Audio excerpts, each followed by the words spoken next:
can dial 020-3519-0145 and in Germany 051-180-904044.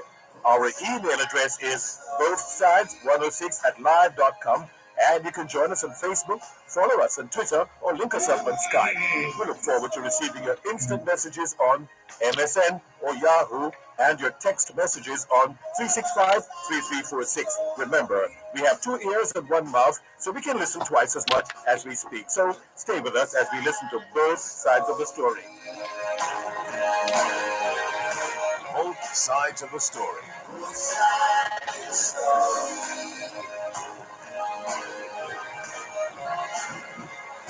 Both sides of the story. Both sides of the story.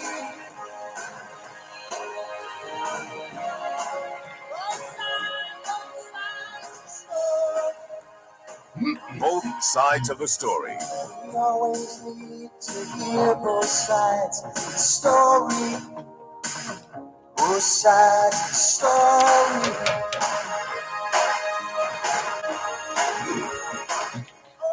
Knowledge is power. Class is in session. Hour 106. But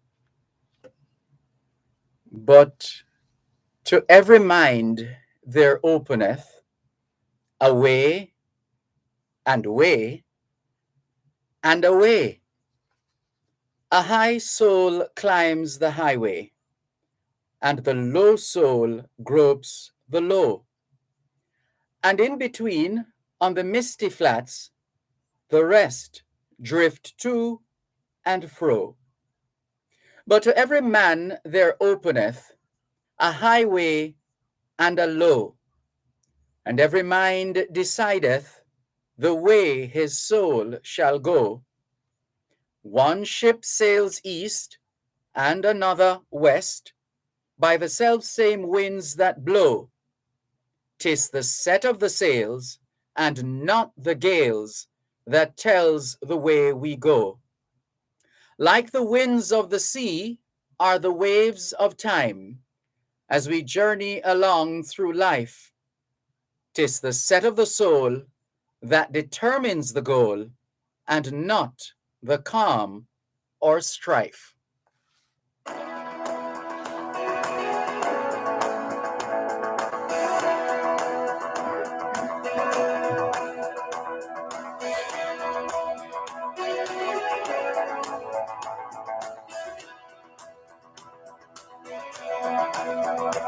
May the good Lord be with you down every road you go. And may sunshine and happiness surround you when you're far from home. And may your crowds be proud, dignified and true. And do unto others as you have done to you. Be courageous and be brave, and in my heart you'll always stay. Forever young, forever young, forever young, forever young. May good fortune be rich and may your guiding light be strong. Build a stairway to heaven with a prince or a vagabond. And may you never love the same. And in my heart you will remain. Forever young, forever young, forever young, forever young, forever young, forever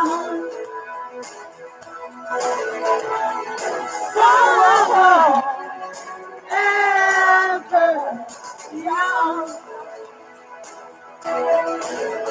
Yeah.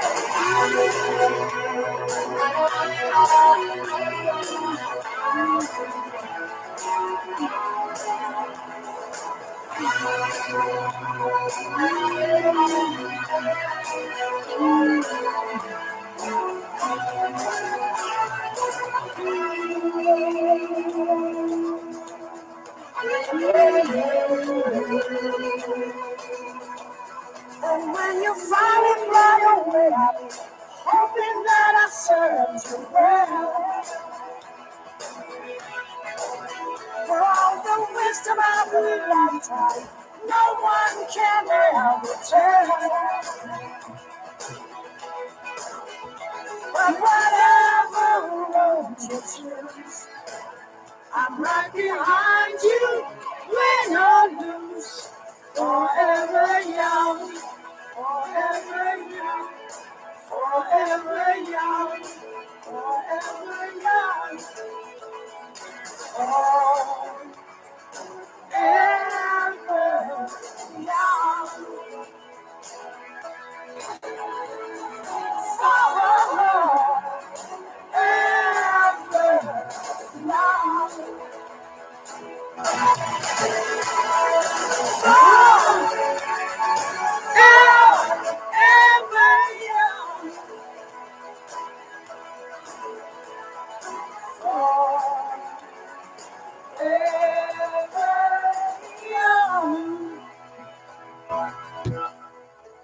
Rod Stewart, Forever Young.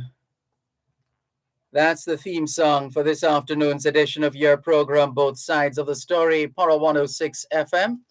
And before that, the poetry of Ella Wheeler Wilcox. E-L-L-A, Wheeler, W-H-E-E-L-E-R, Wilcox, W-I-L-C-O-X. The title of the poem, "'Tis the Set of the Sail," also known as One Ship Sails East. For those who wish to find that poem, "'Tis the Set of the Sail," and that's S-A-I-L, "'Tis the Set of the Sail," otherwise known as One Ship Sails East. Those are the titles by which this piece is known, and it's by Ella Wheeler Wilcox. It's the International Decade of Healthy Aging, the International Decade of Ecosystem Restoration, the International Decade of Ocean Science for Sustainable Development, the Decade of Action for Road Safety, and 2022 marks the start of the UN International Decade of Indigenous Languages. It's the 19th day of the 5th month of 2022, the International Year of Sustainable Mountain Development, the International Year of Basic Sciences for Sustainable Development, the International Year of Glass, and the International Year of Artisanal Fisheries and Aquaculture. It's also the 19th day of the first month of the 2022 Atlantic hurricane season. The American Hospital Association and affiliated American health organizations are marking May as Mental Health Awareness Month, Stroke Awareness Month, Arthritis Awareness Month, Better Hearing and Speech Month, Cystic Fibrosis Awareness Month, Global Employee Health and Fitness Month, Healthy Vision Month, Hepatitis Awareness Month, Melanoma Skin Cancer Detection and Prevention Month, Asthma and Allergy Awareness Month, Celiac Disease Awareness Month, High Blood Pressure Education Month, Osteoporosis Awareness and Prevention Month, Physical Fitness and Sports Month, Teen Pregnancy Prevention Month, and Older Americans Month. It's Asian and Pacific Islander HIV/AIDS Awareness Day and HIV Vaccine Awareness Day. The month of May is being observed here in Jamaica as National Exporters Month, Child Month, Education Month, and Lupus Awareness Month. UN Global Road Safety Week activities continue. The 100-year-old Grace Kennedy Group is celebrating Employee Appreciation Week. In fact, this week is also Workers' Week here in Jamaica. Ho Chi Minh's birthday is being commemorated in Vietnam. It's a holiday of poetry in Turkmenistan, Malcolm X Day in the USA, and Youth and Sports Day in Turkey. Hoy es jueves el 19 de mayo 2022 y les saludamos en cualquier parte del mundo que nos están escuchando en este momento. Estamos muy agradecidos por el don de la vida y el privilegio de servirles en otra edición de su programa Both Sides of the Story, ambos lados de la historia. Nunca vamos a tomar su audiencia por sentado porque sabemos que ustedes tienen otras opciones. Y esta es la razón por la cual jamás olvidamos darle las gracias por elegir Both Sides of the Story, ambos lados de la historia, de lunes a viernes desde las 2 hasta las 5 de la tarde, aquí en Power 106 FM. Nous continuons notre mission d'éduquer, d'habiliter, d'éclairer et d'encourager l'esprit d'entreprise. Bienvenue.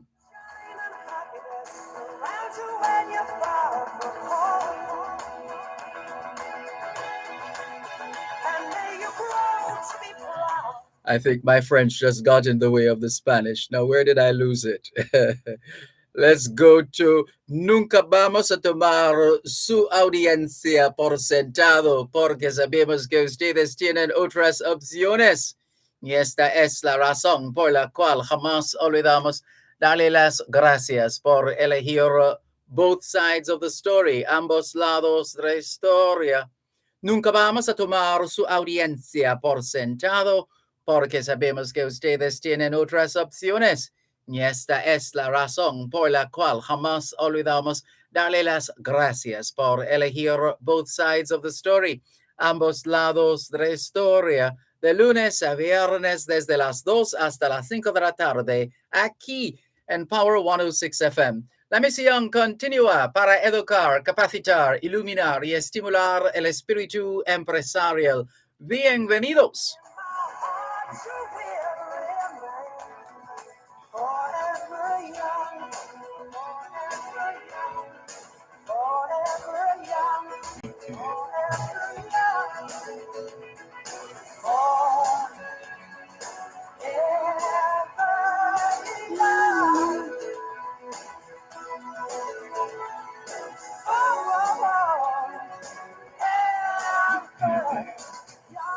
Walk into Marjan's Pharmacy and you will feel better. The service is clearly different. Marjan's Pharmacy, call 876-703-6335. The time by Marjan's Pharmacy is 2:15.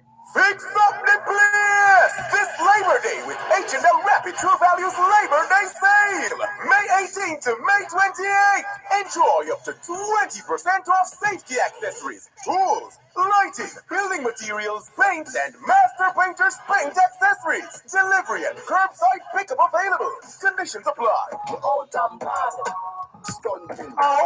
and Brad, Y2K Music turns up the party scene this Saturday on Fame Frequency. I love the 2000s. Enjoy the blazing musical beats from the 2000 mixed by Ari Super Krupa, Jonathan Lee, and DJ Roger Cowell. 9 p.m. to midnight, Saturday, May 21.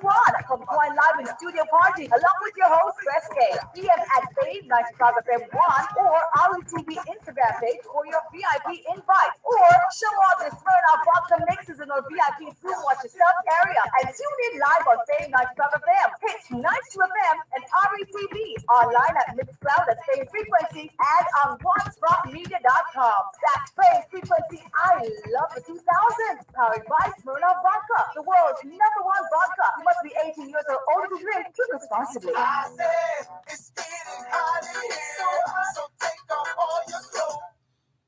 Shine and happiness around you when you're far from home. And may you grow to be proud, dignified and true. And do unto others as you don't have done to you. Be courageous. C'est jeudi le 19 mai 2022 22 et nous vous saluons tous qui nous écoutez où que vous soyez dans le monde. Nous sommes reconnaissants du don de la vie ainsi que du privilège d'être à votre service par une nouvelle édition de votre programme Both Sides of the Story, le pour et le contre. Nous ne considérons pas votre fidélité comme l'un de ceux parce que nous savons que vous avez l'embarras du choix. C'est pourquoi nous n'oublions jamais de vous remercier de choisir d'écouter Both Sides of the Story, le pour et le contre, du lundi au vendredi de 2h à 5h de l'après-midi sur notre antenne Power 106 FM. Nous continuons notre mission d'éduquer, d'habiliter, d'éclairer et d'encourager l'esprit d'entreprise. Bienvenue.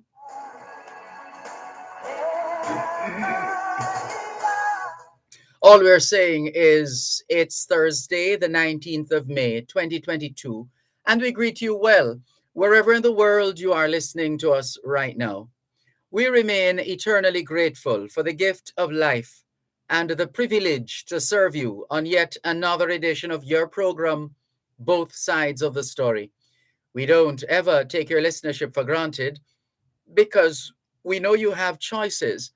And that's why we never ever forget to remember to say thanks for choosing to listen to Both Sides of the Story, Monday to Friday, 2 to 5, right here on Power 106 FM. The mission continues to educate, empower, enlighten, and encourage entrepreneurship. Welcome.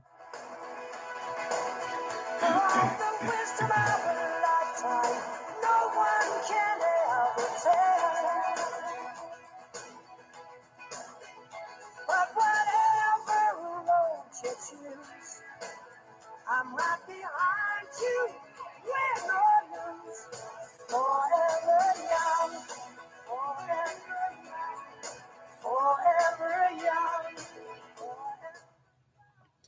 Good afternoon to those of you listening to us on 106.1, 106.3, 106.5, 106.7, and 106.9 from Moran Point to Negril Point, from the Goat Islands to Galena Point. This is Power 106 FM, serving Jamaica and the diaspora. Hello to those tuned in via the Power 106 FM app, which you can download from the App Store or the Google Play Store, depending on the nature of your device. Downloading is free, listening is free, whenever, wherever. We welcome those of you who are listening via the Gleaner's website, go-jamaica.com. Subscribers to onespotmedia.com also have access to Both Sides of the Story in particular and Power 106 FM in general. We're streaming live video on the Dervan Malcolm Facebook page. If you're not there yet, log on to Facebook. In the search box atop the page, type DERVAN MALCOLM, and you too will be able to not just hear, but see what's happening in the studios of Power 106 FM. If you don't have a Facebook account, no sweat, there's always YouTube. All you need is a smart device or not so smart device, a smartphone, a tablet computer, a laptop, a personal computer, any one of those. Then you need internet connection, and not just connection, but importantly, connectivity. Once you're hooked up to the internet, it's time to browse. So you need a browser. And what that means is that you are going to open one of those browsers, depending on which one you have on your system.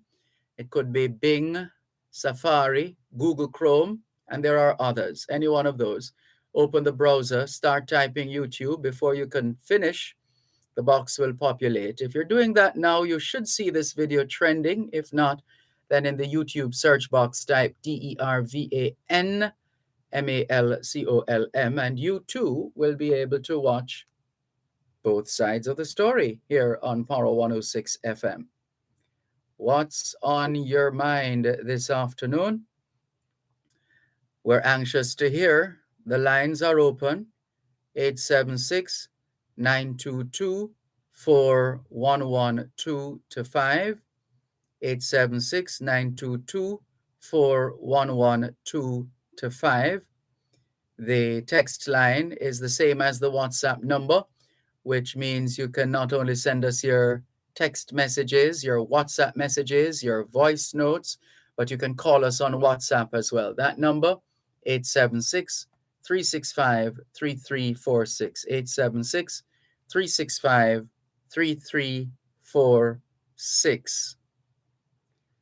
We thank those of you who have dialed a designated number to listen to Power 106 FM from the United States and the United Kingdom. If you're in the US and you wish to dial a number to listen to Power 106 FM, your number is 631-359-8281.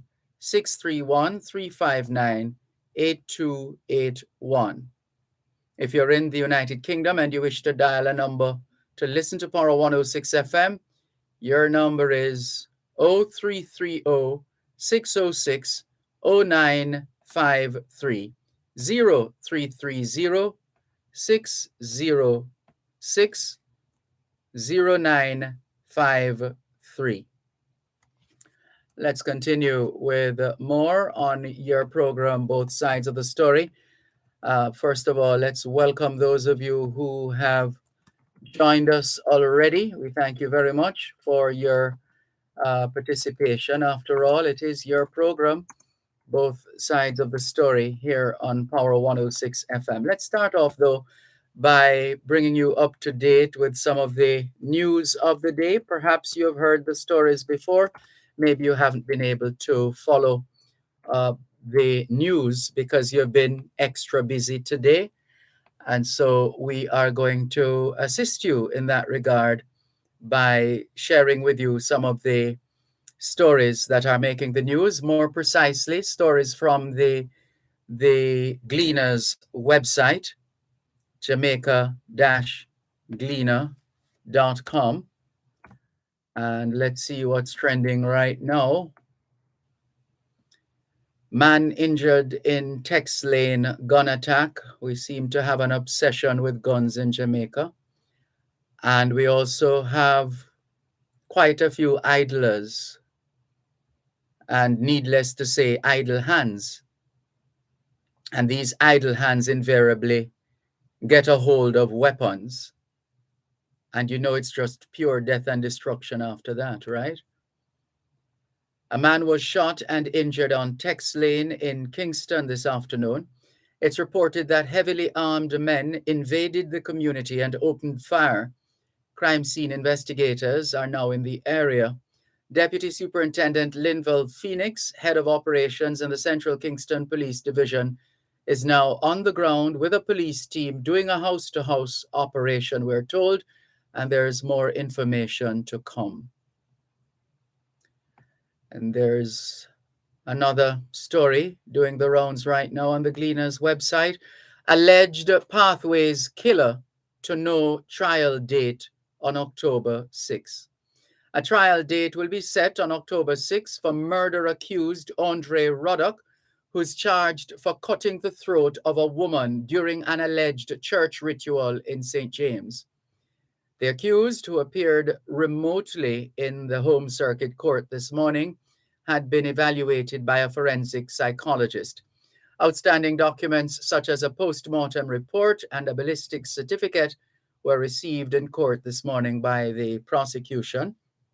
A plea and case management has been set for October 6. Justice Vinnet Graham Allen also made an order for the indictment to be filed, and disclosure should be made on July 1.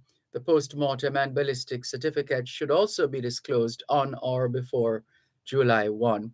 Ruddock reportedly confessed to the murder of 39-year-old Tanika Gardner during the October 17, 2021 alleged sacrificial ritual at the Pathways International Kingdom Restoration Ministries in St. James. Ruddock is represented by attorneys Anthony Williams and Venice Brown. Let's look at another story doing the rounds right now. Injunction sought to halt Noranda mining near Cockpit Country. Hearing set for May 31. Let's give you a bit of that story.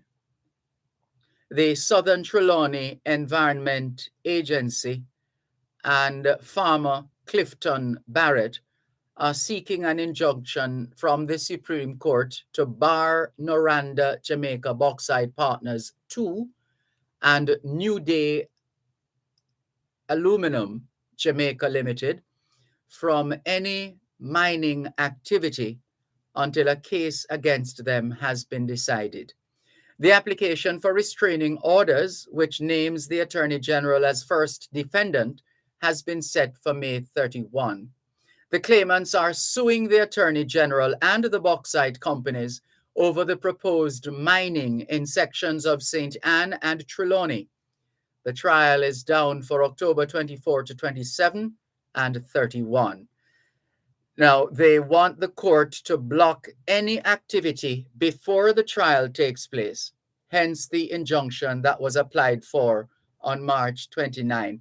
The claimants state in court documents filed by the law firm Hilton Powell that prior to commencing any mining or other activity in the Special Mining Lease SML 173 area, the third defendant, New Day, was required to obtain the relevant permit from the National Environment and Planning Agency Natural Resources Conservation Authority.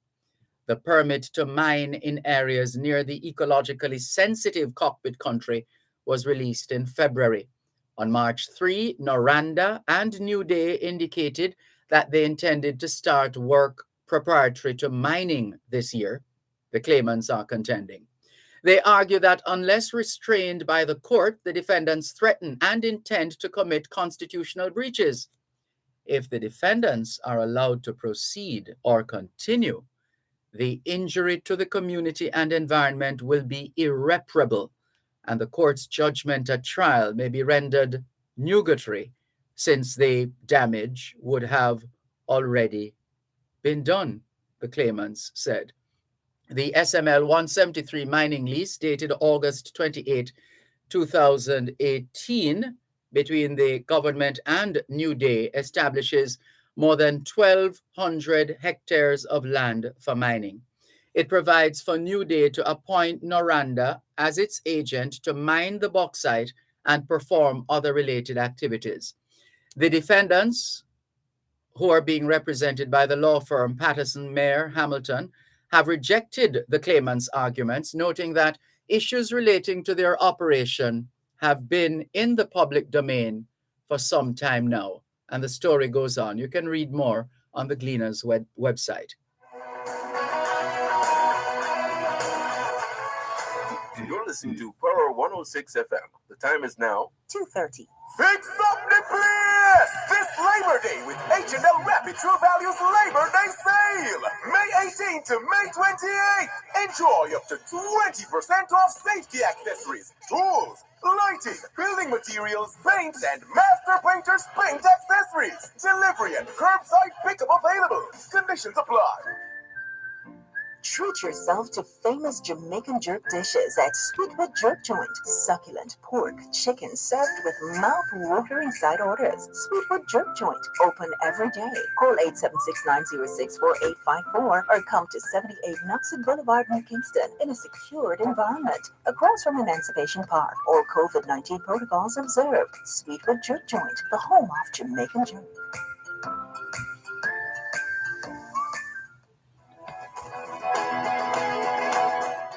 A few more stories. There are plenty. Police probing suspected drowning of infant in Portmore. What a tragedy.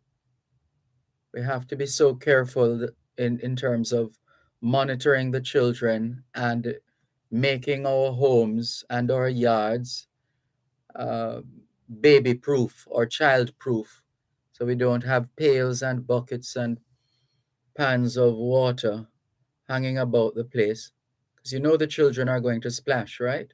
They're going to play in the water one way or another. The police in Portmore, St. Catherine, are probing the death of an infant at his home on Tuesday.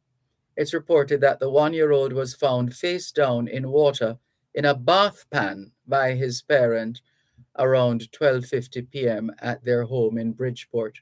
The child was rushed to hospital where he was pronounced dead. He was identified as Benton Cohall Jr. What a tragedy. Please, my late mother would say, take sleep, mark death.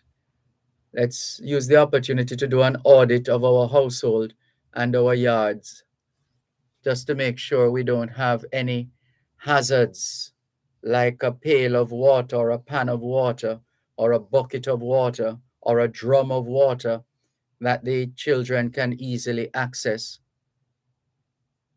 Now would be a good time to check around the house and the yard. Also in the news, a Jamaican man arrested in Florida for loan fraud.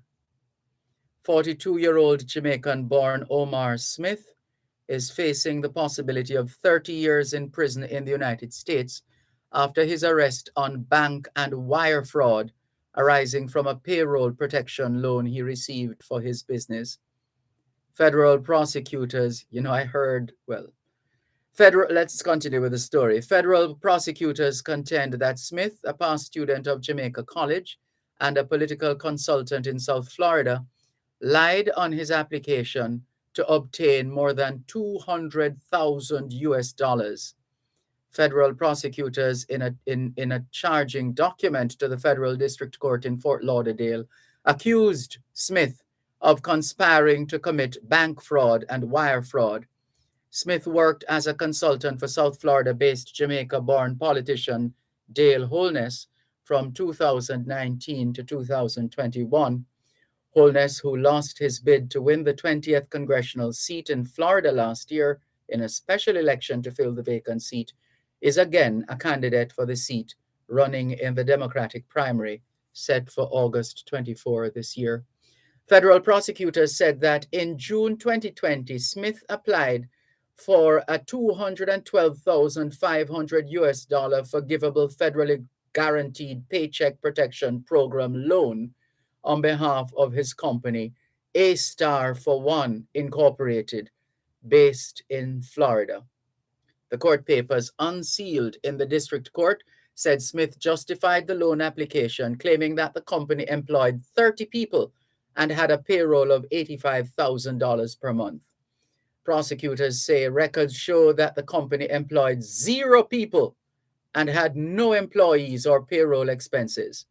They said that to obtain the loan, which was made by a Utah bank, Smith submitted fraudulent payroll tax forms. The loan was approved on the information and documentation submitted, and the money was wired to Smith's company accounts. According to the charging document, he spent the next couple of months creating a paper trail seeking to justify the loan. Prosecutors said that checks were issued from the company's account and made out to others who did little or no work for A Star for One.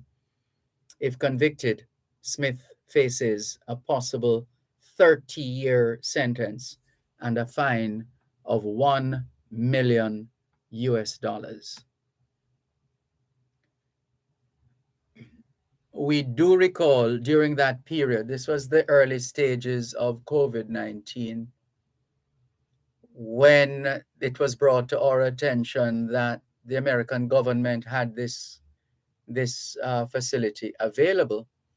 And at the time, we were discussing the potential or the possibility of people finding ways and means to get their hands on those monies that were being made available. We do remember that quite clearly. And this is one case now that has come to public attention. Most unfortunate. And Jamaicans continue to make themselves available for public office in the United States. Here's the story of Jamaica-born Everly Brown seeking New York State Assembly seat. Everly Brown is seeking to become the second Jamaica-born person to sit in the New York State Assembly. Brown is running in Assembly District 29, which encompasses the neighborhoods of Laurelton, Rosedale, St. Albans, Addisley Park, Hollis, Springfield Gardens, and Jamaica. Yes, Jamaica, Queens, New York. The sitting assembly person representing the district is Alicia Hindham, who also has Caribbean roots. Should Brown win, he would follow in the footstep of N. Nick Perry, the man who is now the U.S. ambassador to Jamaica, himself a Jamaican. So should Brown win, he would follow in the footstep of N. Nick Perry, who sat in the assembly for a number of years, representing the 58th Assembly District before he was recently appointed United States ambassador to Jamaica. With the departure of Perry, there is currently no Jamaica-born person in the state assembly. Brown has secured a spot on the ballot running as a Democrat in the district. The New York primary takes place on June 28. This is Brown's second attempt for a state assembly seat, having tried and failed in the past. He was born in Clarendon, Jamaica, where he attended school. He's a graduate of Walgrove High School and what is now the University of Technology, Jamaica. He migrated to the United States in 1974, settling in Rosedale, Queens. In the US, he attended St. Francis College in Brooklyn and John Jay College of Criminal Justice. The real estate developer has centered his campaign on seeking to end foreclosure in his district. According to Brown, several people in the district have lost their homes because of foreclosure due to the COVID pandemic. And you can read on. The story continues. And I think we have, is it one more or two more stories to share with you, which you might find useful? Yeah, I think we'll leave it there for now, except to say that Corporal Rohan James has been re-elected as chairman of the Police Federation, and the United Kingdom has endorsed Senator Kamina Johnson-Smith for the position of Commonwealth Secretary General. We hope that's enough for you in terms of bringing you up to speed with some of the stories of the day, some of the news of the time. And so let's go on now by greeting Connie Scarlett Notice. Good afternoon to you. Thank you very much for joining us. And welcome to Olga Hollingshead in Florida as well. She says, pleasant Thursday afternoon, Sir Dervan, Malcolm, and all your listening family and friends everywhere. Very hot here in Miami, 85 degrees Fahrenheit, feels like 95 degrees Fahrenheit. Have a wonderful day, she says. Thank you very much. Same to you, Olga Hollingshead. Thank you. And somebody here is calling me Mr. Markham. I'm sure you meant Malcolm. He says he or she, I don't know. I don't know. Oh, well, there's a name here now. I see a name. So it's he. So he says, good afternoon. Let's do the math. What amount of money has been collected over the years from the gas tax? Is all that money, is it enough to fix all the roads that we have that need to be rehabilitated? Richard. Well, we would definitely have to do the math, Richard. What we do know is that the last time we checked, we were told that it would cost, and this was an expert telling us, that it would cost, it's a few years ago, maybe it would have gone up by now, but that it would cost about 100 billion Jamaican dollars every year to maintain our roads. 100 billion Jamaican dollars a year. Now, can we afford that? That's the question. But let's do the math as you suggest, Richard, if we can get a hold of those numbers to see how much maybe that information can be had via the Access to Information Act. And that would then, which ministry is that now? So this would maybe be the Ministry of Energy, since we're talking gas money. gas tax, Ministry of Energy. I think that's Daryl Vaz. And is it Science, Energy, and Technology? I believe his portfolio. So we would have to do and get an access to use the Access to Information Act to see if that data is classified or can in fact be released for us as a country to get an idea of how much we've been paying over these years via the gas tax and all the other additives in inverted commas, pun intended. Uh, but it's worth considering. Thank you for your message, Richard. And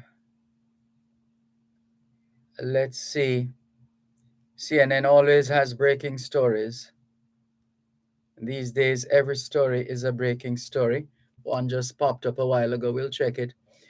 Lady D. Denise Gomez says, Hi, Dervan. How is beautiful Jamaica? Keep us connected in the diaspora.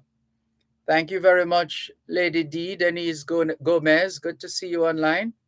Good to see you. Thank you. Let's go to the phone lines, 876-922-4112-5. 876-922-4112-5. Good afternoon. Thanks for calling. Mr. Markham, good afternoon, sir. Good afternoon. How are you?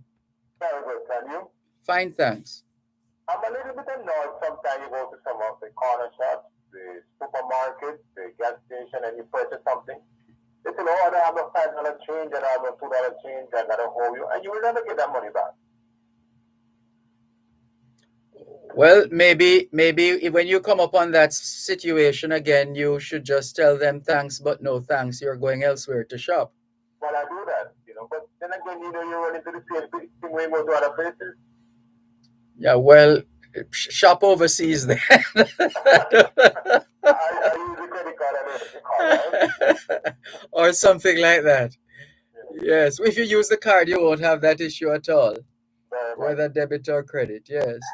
Because I was at a place once and I saw where the cashier said to the person, "I don't have any $10 change." But that person wanted to make up the bus straight to go where they're going. Yeah. That is so unfortunate. Yeah, that's something we need to be sensitive to. There are people who have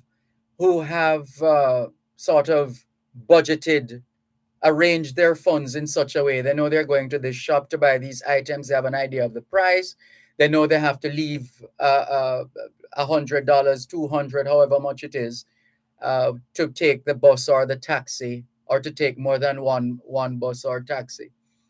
So yeah, it's we mustn't just see that because some of us can afford it. See that as just being small change. What is small change for you is taxi money or bus fare for somebody else. My son, you have a lot of these taxi guys when if there is 180, they're only off to 200, 194. Which is not supposed to happen. That's not supposed to happen. Yes. Because I see several times people come and say, Lord, they might shop the taxi here. Mm-hmm. Yeah, it happens. One moment, please. You're listening to Pearl 106 FM. The time is now 2:45. Isratech Jamaica Limited is excited to announce it has opened its second superstore at our head office in Kendal, Manchester. With this latest expansion, Isratech has branched out to offer a wider variety of products. Everything agriculture, everything water, everything energy and home and garden hardware, everything for your home, garden and business under one roof. Visit Lot 2, Kendal, Shooters Hill, Mandeville. Call 876-603-3568 or visit Isratech.com. Chad Ad Distributors are the island-wide distributors of the popular Maxxis tires, plus Sumitomo, Falcon, and Solidil. For batteries, Mayatsu, AC Delco, and for lubricants, it's Petro-Canada. Visit us at 87 to 91 First Street, Newport West. Telephone 901-6612 or 383-4363. Chad Ad Distributors Limited, your place to retire.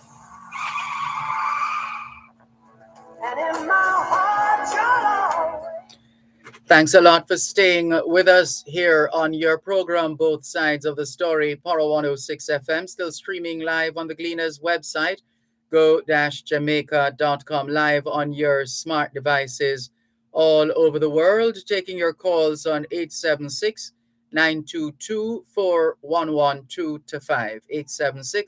876-922-4112 to 5. The text line, same as the WhatsApp number, which means you can not only send us your text messages, your WhatsApp messages, your voice notes, but you can also call us on WhatsApp. That number is 876-365-3346. 876-365-3346. Thanks for holding. Yes, sir, I'm here. Now, the need of my reason for calling, sir, I am looking at the big conference they had in Scotland about this climate change thing. Now, we haven't heard anything that has come out of it significant. We are working on what the whole idea is all about. Mm-hmm. And I'm looking at, and I spoke to the agricultural Dervan research center there about, you know, spending so much time on climate change. Why are we not developing plants, just like in the desert, to withstand the drought?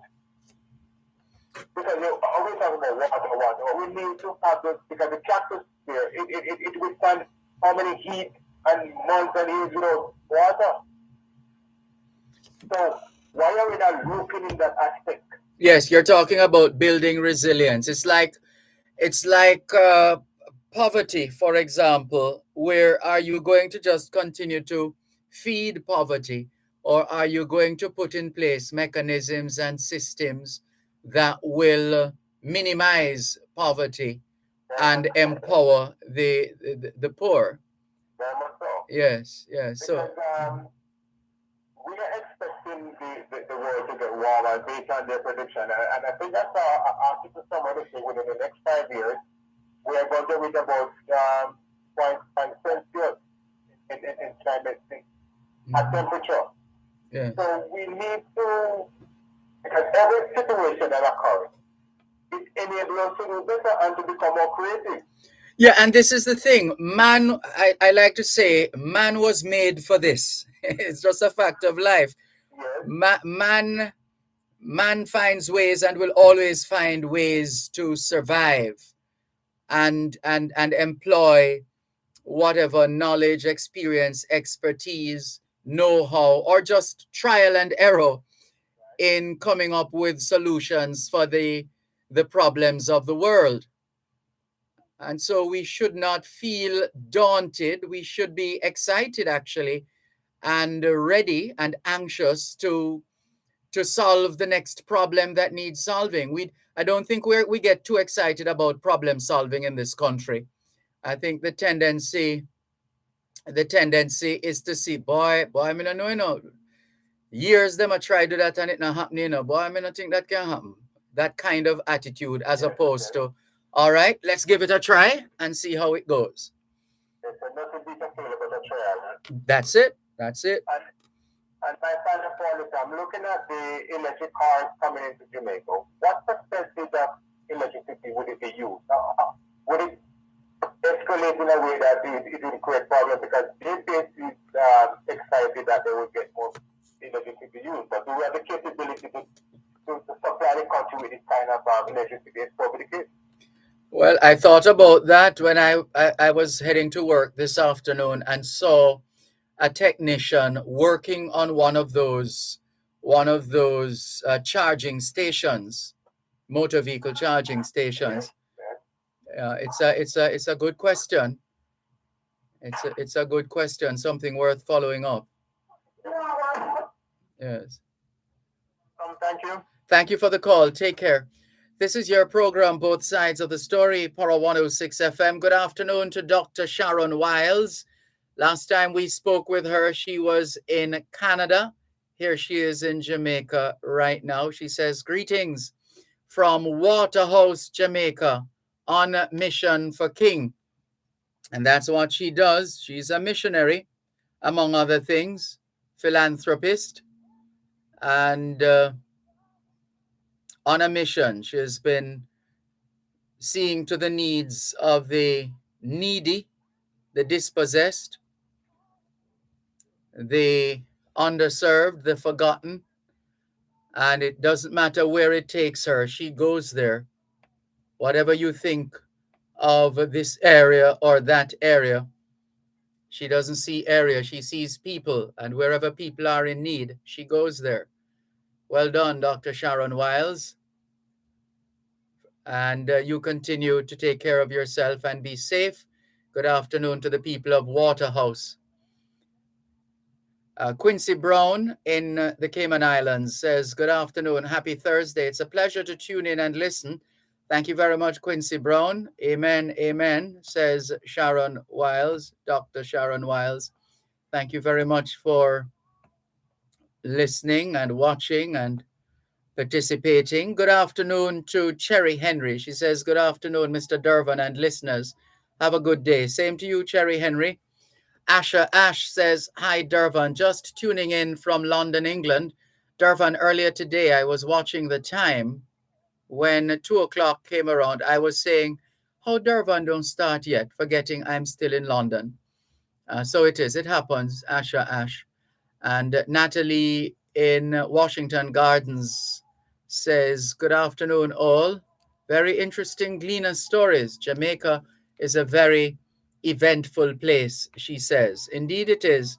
Never a dull moment in Jamaica and the diaspora for that matter. Never, ever a dull moment. Let's check in. Well, let's go to the phone lines. 876-922-4112 Good afternoon. Thanks for calling. Afternoon, Mr. Malcolm. Good afternoon. Can I ask you a question? Sure. You know what people around the world need? Love. Miracles. No, man. Love. Love over miracles. That's what will change people around the world. Love. Love. Now, Mr. Malcolm, I want us as Jamaicans to stitch together, come together and see if we can fix Jamaica once and for all. Water and road, I want it under one umbrella. All roads in Jamaica, one umbrella. And I want land. Well, that call isn't new. That call has been around for some years now. A call for, instead of a call for an end to the separation of roads, where we would have what are called parish council roads, or in this case, well, now they're referred to as municipal corporations. So municipal corporation roads as opposed to NWA roads. There's a long gestating proposal for a one road authority, one road. Not sure if we'll ever get there, but your proposal isn't new. The ability, and I have the tester to test the asphalt to see if it's rotten or it is not good. I have few of those things.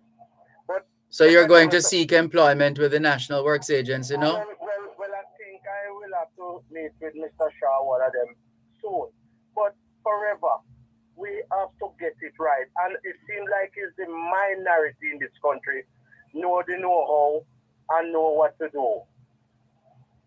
And if it is so, we are in trouble. Because I want Jamaicans to wake up and smell the coffee. Because you see people with land, you see land of gold. Right yourself. And I pray every day if I could see more of it into production, farming, fruit, food, baby coconut. Somebody sent me an email. Let me see if it's related to what you're saying, because there's an email that was sent to my inbox. Why am I not seeing it now? That has to do with agriculture. Since you have called on the subject, I think there might be a connection there. This is information from, it's a press release from the Minister of Agriculture and Fisheries. It says, Charles Jr. calls for calm, calculated approach amidst food crisis concerns. It's not a fresh story. It was published on the 4th of May. Not sure why it's just reaching my mailbox. But it says, amidst rising concerns about increased food prices and potential disruptions in the supply chain, Minister of Agriculture and Fisheries Pernell Charles Jr. has stated that having recorded the highest levels of domestic crop production in our country, we acknowledge those risks which will impact the inflow of goods, particularly those used in our manufacturing sector. We have been working with stakeholders to identify alternative sources of supply while also advancing our own research and development of alternatives for animal feed, fertilizer, and food options. So far, viable alternatives have been identified for critical inputs, which will be affected through supply chain challenges. Yes, that is good. And that agriculture sergeant, right? I respect him so much, and I see that he mean Jamaica well, and he want to do good and do what is right. And we just want to come together, and chain up with the agriculture minister, Mr. Pernell Charles Jr., and see how we can get it right. And I'm appealing to all those people in Jamaica who have thousands of acres of land lying down. If you don't have any interest in to sell it or to lease it, I am begging you to put some of it into production, because we cannot continue like this. Land now make again. Speaking of production, we were told that we had been importing food to the tune of close to $1 billion US. We're seeing here, we're being told that domestic crop production has increased from 697,679 tons in 2020 to 770,456 tons in 2021, reflecting a growth of 10.4% for the period. Additionally, during the first 3 months of 2022, domestic crop production continues to increase, recording a 10.5% increase over the similar period, reflecting 212,000 tons, the highest level recorded for any individual quarter. So the challenge now is to keep those numbers going, to keep pushing those numbers if we are going to reduce our dependency on imports, which is close to $1 billion US. Soon as we start to produce more, I want to see more storage start to build. Because a lot of things is going to waste. When I traverse Montpellier sometime and see the amount of oranges under the tree, just gone to waste. It should be processing into powder or something. And other crops here is the same, because what? We lack of storage. We have to come together. Mr. Malcolm, we have to eat, sir. We have to eat healthy, right? And we don't want to fight each other, because it makes no sense. No one wins, right? So these people that own all of these grade one lands in Jamaica, no more is not making. Put it in production, else 150% will be going on next year, because I'm in touch with the land bank in England. So I am giving some parable. All right. Thank you very much. All the best. You're listening to Pearl 106 FM. The time is now 3 o'clock. From north to south, east to west, Island Dairies is Jamaica's best. Milk and ice cream, fruit drinks too. Island makes them just for you, for great flavors, all sunrise. Sip and stuff bag juice tastes just right. Ice cream flavors so delicious. Our rich cow's milk is so nutritious. Island Dairies is the very best. North, south, east, and west.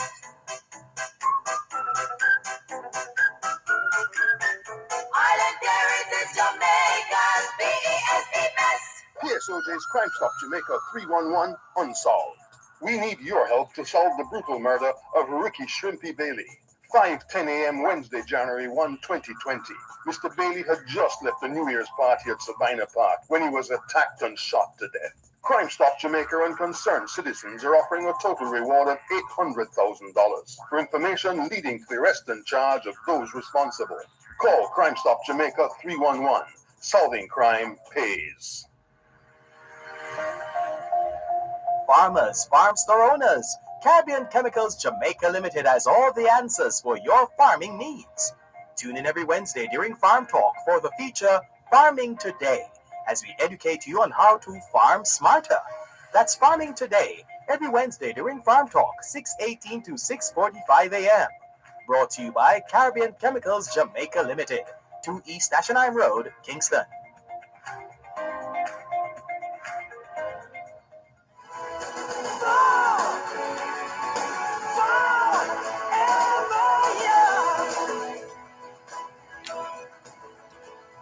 Thanks a lot for staying with us here on your program, Both Sides of the Story, Poro 106 FM, still streaming live on the Gleaners website, go-jamaica.com, taking your calls on 876-922-4112-5, 876-922-4112-5, the text line, same as the WhatsApp number, 876-365-3346, 876-365-3346. Let's look at some more messages here now.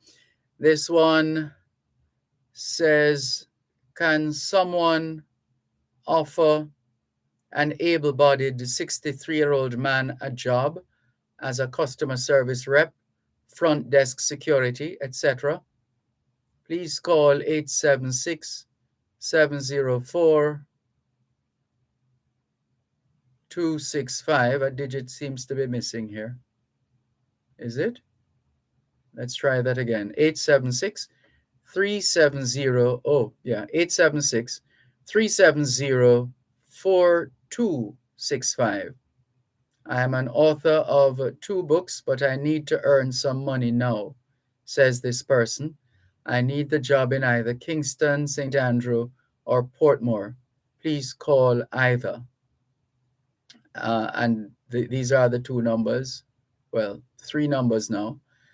370-4265, 826-7507, or 281-6917. You certainly have quite a few phones, don't you? That looks like 3 phones.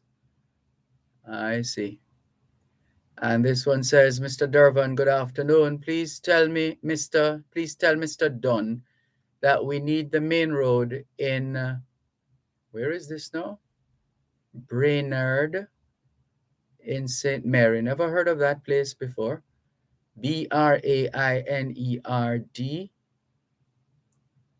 Please tell Mr. Dunn that we need the main road in Brainerd in St. Mary to be fixed, and we can't wait any... something is incomplete there. Thank you for your message. I think you're referring to Dr. Dunn, who has responsibility for that portion of the, well, for your constituency, which takes in that area, the main road. But I'm sorry, I don't recognize this place. Brainerd, Brainerd. Is that a typo? Is that an error? Just double check that for us, please.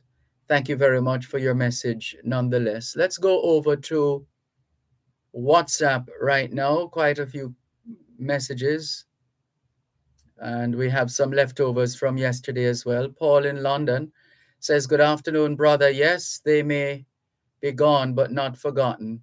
And that's in reference to our educators. I hear the number. Some people are telling me that the number is now up to 8 educators we have lost in about 8 days. That's shocking. Yesterday, this time, we were talking about 5. And that we thought was shocking and tragic, and still shocking and tragic. But we're hearing now that the number has gone up to 8. This is terrible. So sorry to hear. Really sad. Condolences to the family, friends, neighbors, colleagues, well wishers, and the respective school families combined. Ricardo is shouting out everyone as usual. Good afternoon, Ricardo. Driver in America, in the closing stages of yesterday's program, sent us this message. He says, I can identify with the feeling of despair expressed by your caller, who detailed the predicament in which he is situated, re the inability of his investment to actualize. So many of us lay out our hard earned capital on projects in Jamaica for Jamaica each day and realize only when the challenges, failures occur that we are on our own. Stand firm, brother, says Driver in America. Donovan White says, thank you very much for reading my message. Thank you. I really want a job. We should say a special hello and good afternoon to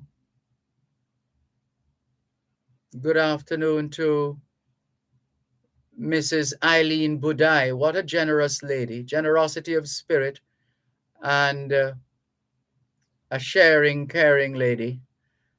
She was kind enough to take for us from St. Thomas some very special plants. And so we have work to do at home in arranging those plants now. And we're grateful to Mrs. Budai for contributing in that regard. Thank you so much, Mrs. Budai, and all the very best. And we're seeing some information here. What are we being told? Hold on. We need to check this in relation to the agricultural shows coming up. Hold on. All right, we're not seeing this message in its entirety. All right, we'll follow up. We're not going to make any announcement right now until we can verify the information, and then we'll take it from there. All right, let's move on. This one says, Dervan, good day. Gas price again, $4.50, adding tomorrow to a liter. So this message came in at 11 o'clock last night, in fact. Is the gas tax that the government of Jamaica using to run the country by sucking out every cent of the citizens' pockets? Well, technically speaking, that is not so, but we understand the dramatics. You really think we are going to survive this government? Like we said earlier on, man was made for this.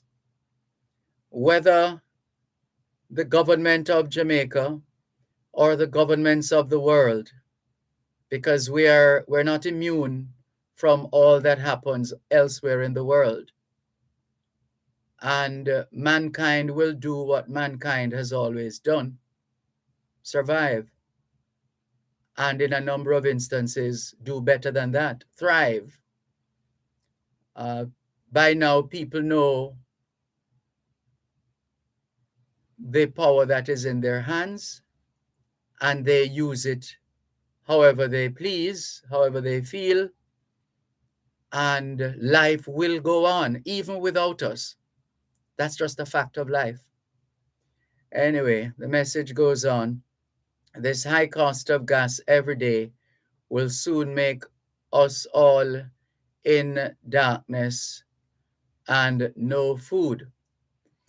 Yeah, well, if you wish for that, you might very well get it. If you change your mindset, you might get something else. Message goes on. Dervan, if we as a country don't decide to do some production so that we have some service or goods to sell, where is the money coming from? From whatever vocational exploits we're engaged in, or in other words, work, one way or another. And of course, people lean on family and friends from time to time to get them out of a hole, and they get out of the hole and they recover, and life goes on. It's a fact of life. And the message goes on: the few citizens working are burdened down. I wonder about those not working. Only Jesus can bring us through. School fees, almost 50,000 for one subject. To do a bachelor's, you have to cover 40 courses. My daughter is just 12 years old now.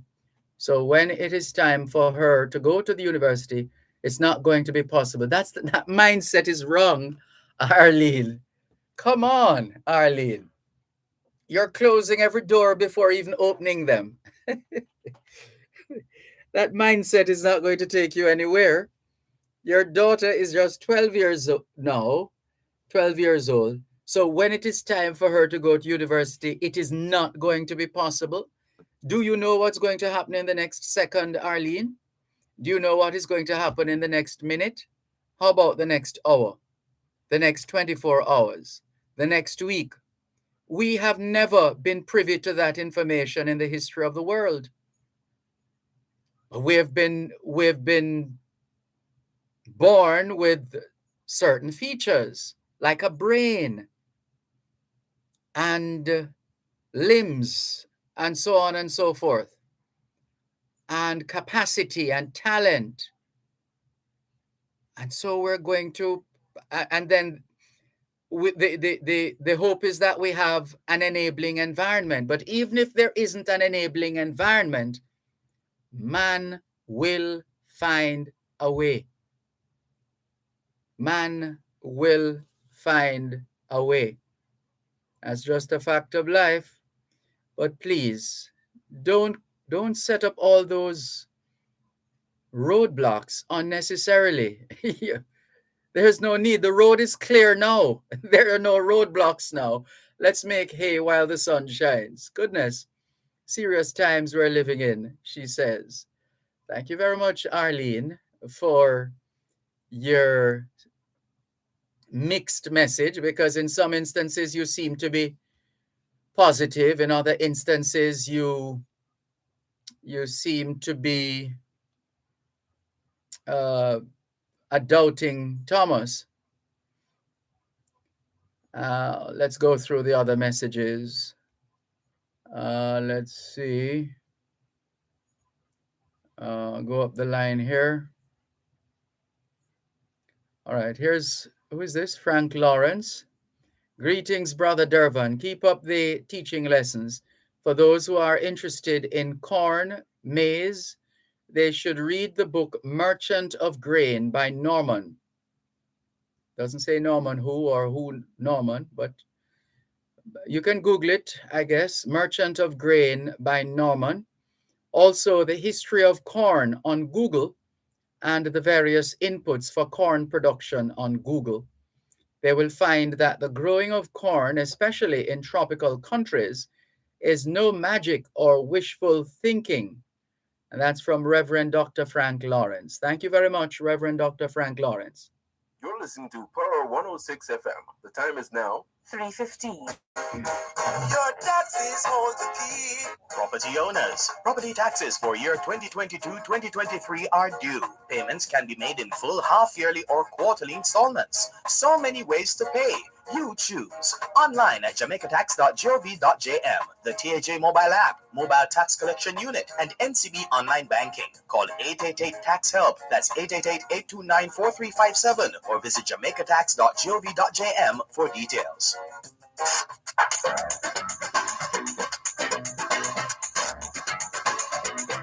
Under the Law helps you to know your rights and how the laws of Jamaica can help you defend those rights.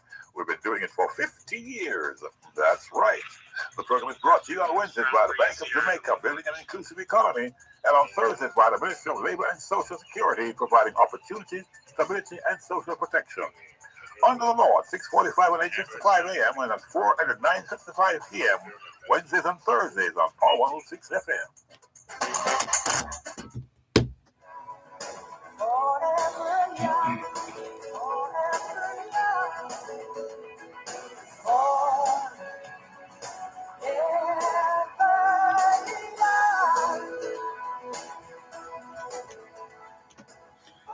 We gather that one of our regular listeners, Jerome in Mandeville, Manchester, is celebrating a birthday today.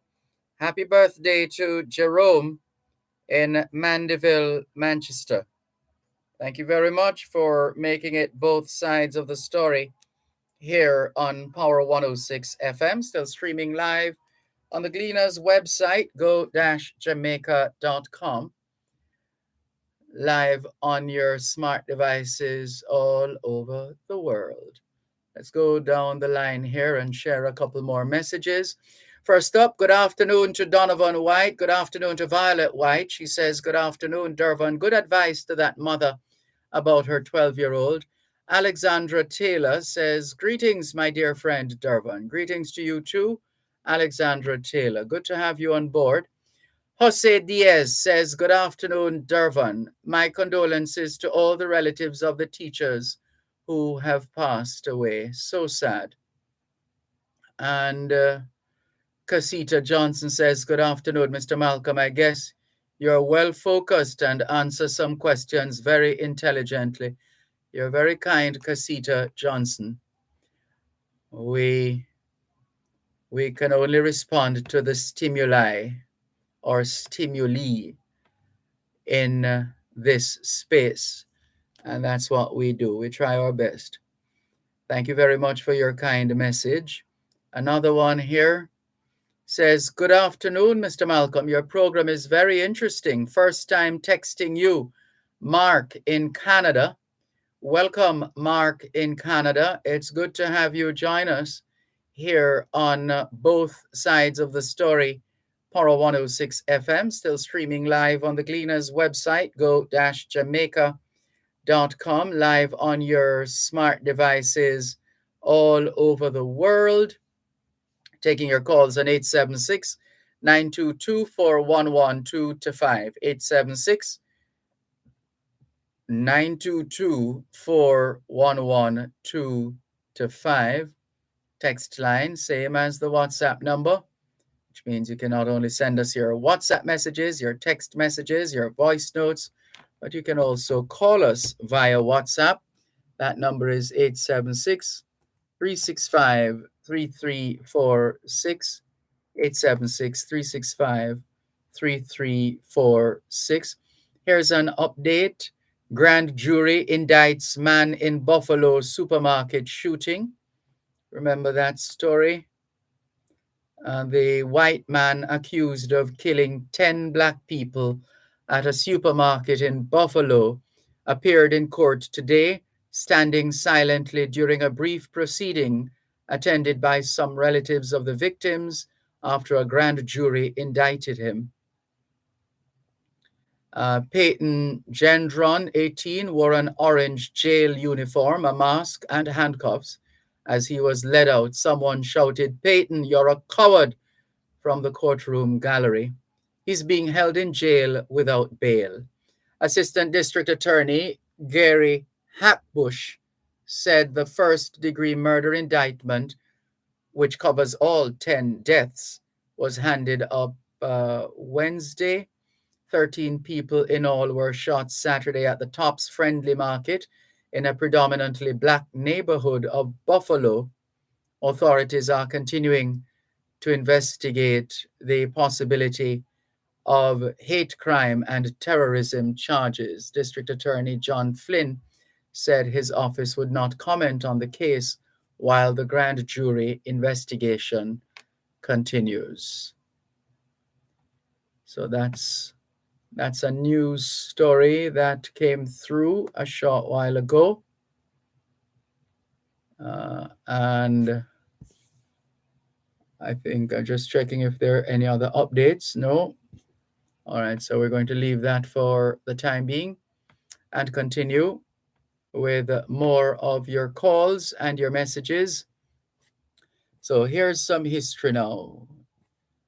The more things change, the more they remain the same. Let's go to 2010. On this day in 2010, the Jamaica Defense Force, JDF, called out the National Reserve after thugs in West Kingston underscored their stated intention to defend the president when they opened fire on a team of soldiers attempting to enter Denham Town. The members of the National Reserve were asked to report for duty at 1800 hours, that's 6 p.m., the following day, May 20, 2010. The National Reserve was told to be prepared to go into action as tension rose in sections of the corporate area. Since Monday, May 17, 2010, thugs blocked most of the entrances and exits to Tivoli Gardens and Denham Town in what they claimed was an effort to prevent the security forces from getting to Christopher Dudus Coke, also called President. Coke was facing possible extradition to the United States, and to this day, that's where he is. 2009, the failure of the government to begin the 2009-2010 sectoral debate as scheduled in the House of Representatives triggered a walkout by the People's National Party, PNP. The Prime Minister, Bruce Golding, told the House that the break in schedule was for Labor Day activities the following week, and the fact that there was a pressing loan guarantee for Parliament to approve necessitated the rescheduling of the debate. Labor Day would be celebrated on Monday, while the Cabinet would meet on Tuesday, which is when Parliament usually sits. And so that was 2019. Labor Day is usually on a Monday, and so Monday coming is Labor Day. So it's going to be another long weekend, another long holiday weekend with surge number 5, COVID-19 surge number 5. We still have to be careful. Still in 2009, the program to search for missing children, Ananda Alert, was launched on this day in 2009.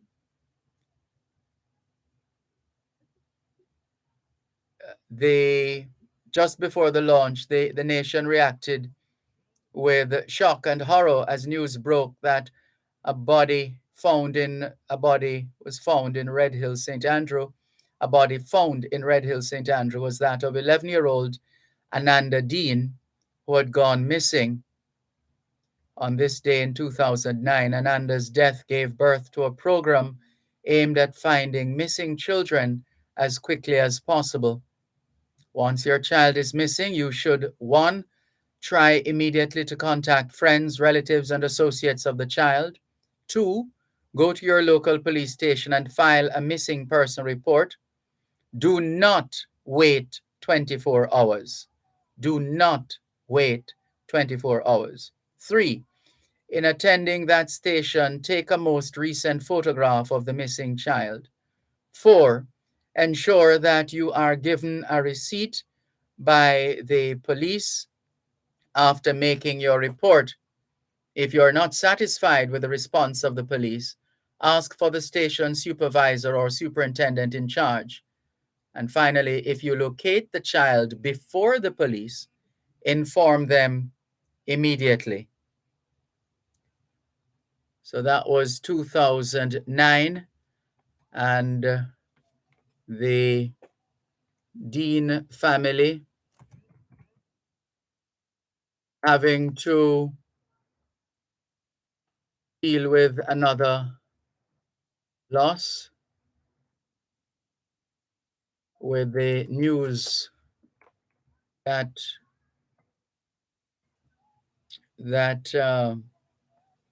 broke this past weekend, that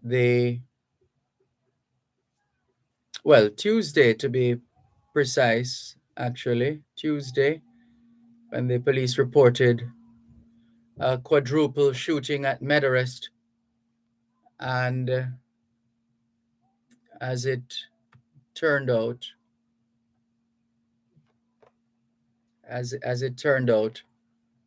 the Dean family was plunged into mourning once again. And so sad. But it just goes to show that we still have a far way to go. We still have a far way to go in cauterizing this monster called crime, or the twin-headed monster, crime and violence. So that was 2009. Let's go to 2006. On this day in 2006, the Prime Minister, Portia Simpson Miller, finally yielded to the calls for her intervention into the country's mounting cement crisis by announcing a further extension to the waiver on cement imports to 1 year. On Tuesday, May 16, 2006, Philip Paulwell, Minister of Industry, Technology, Energy and Commerce, announced the temporary removal of the Common External Tariff CET of 15% from imports over the next 3 months. However, on this day in 2006, Mrs. Simpson Miller announced that importers would be given a year. On this day in 2004, the Minister of National Security, Dr. Peter Phillips, condemned unnamed parliamentary colleagues for links to the illegal drug trade and called on politicians to sever ties with so-called dons involved in violence and drugs. In his contribution to the sectoral debate in the House of Representatives, the National Security Minister raised concerns that connections to drug money were corrupting individuals in law enforcement and within the political system. We cannot send confusing or wrong signals to some of our constituents and to the general public by maintaining such relationships, Dr. Phillips said. The National Security Minister, promising to speak bluntly about the link between drugs and politics, both at the level of Parliament and other layers within the political system, said the nation's political leaders have a duty to set the right examples at all times. We need to demonstrate to our constituents that we do not need the support of so-called dons involved in violence, drugs, or worse. He argued that the country was at a grave risk and that society would inevitably collapse if we who know better inside and outside this house do not do better. That was 2004. On this day in 2003, the Jamaican dollar gained $1.75 against the US dollar in trading. On this day in 2003, as the Prime Minister's Sunday, May 18 talk added credence to a Bank of Jamaica market intervention, the average selling rate of the Jamaican dollar was 65.47 to the US dollar, 65.47 to 1. That's where the dollar was on this day in 2003. Knowledge is power. Class is in session. Power 106. Importers, provide proper invoices for customs when presenting goods for examination. This could prevent delays during clearance. The time by the Jamaica Customs Agency is 3:30.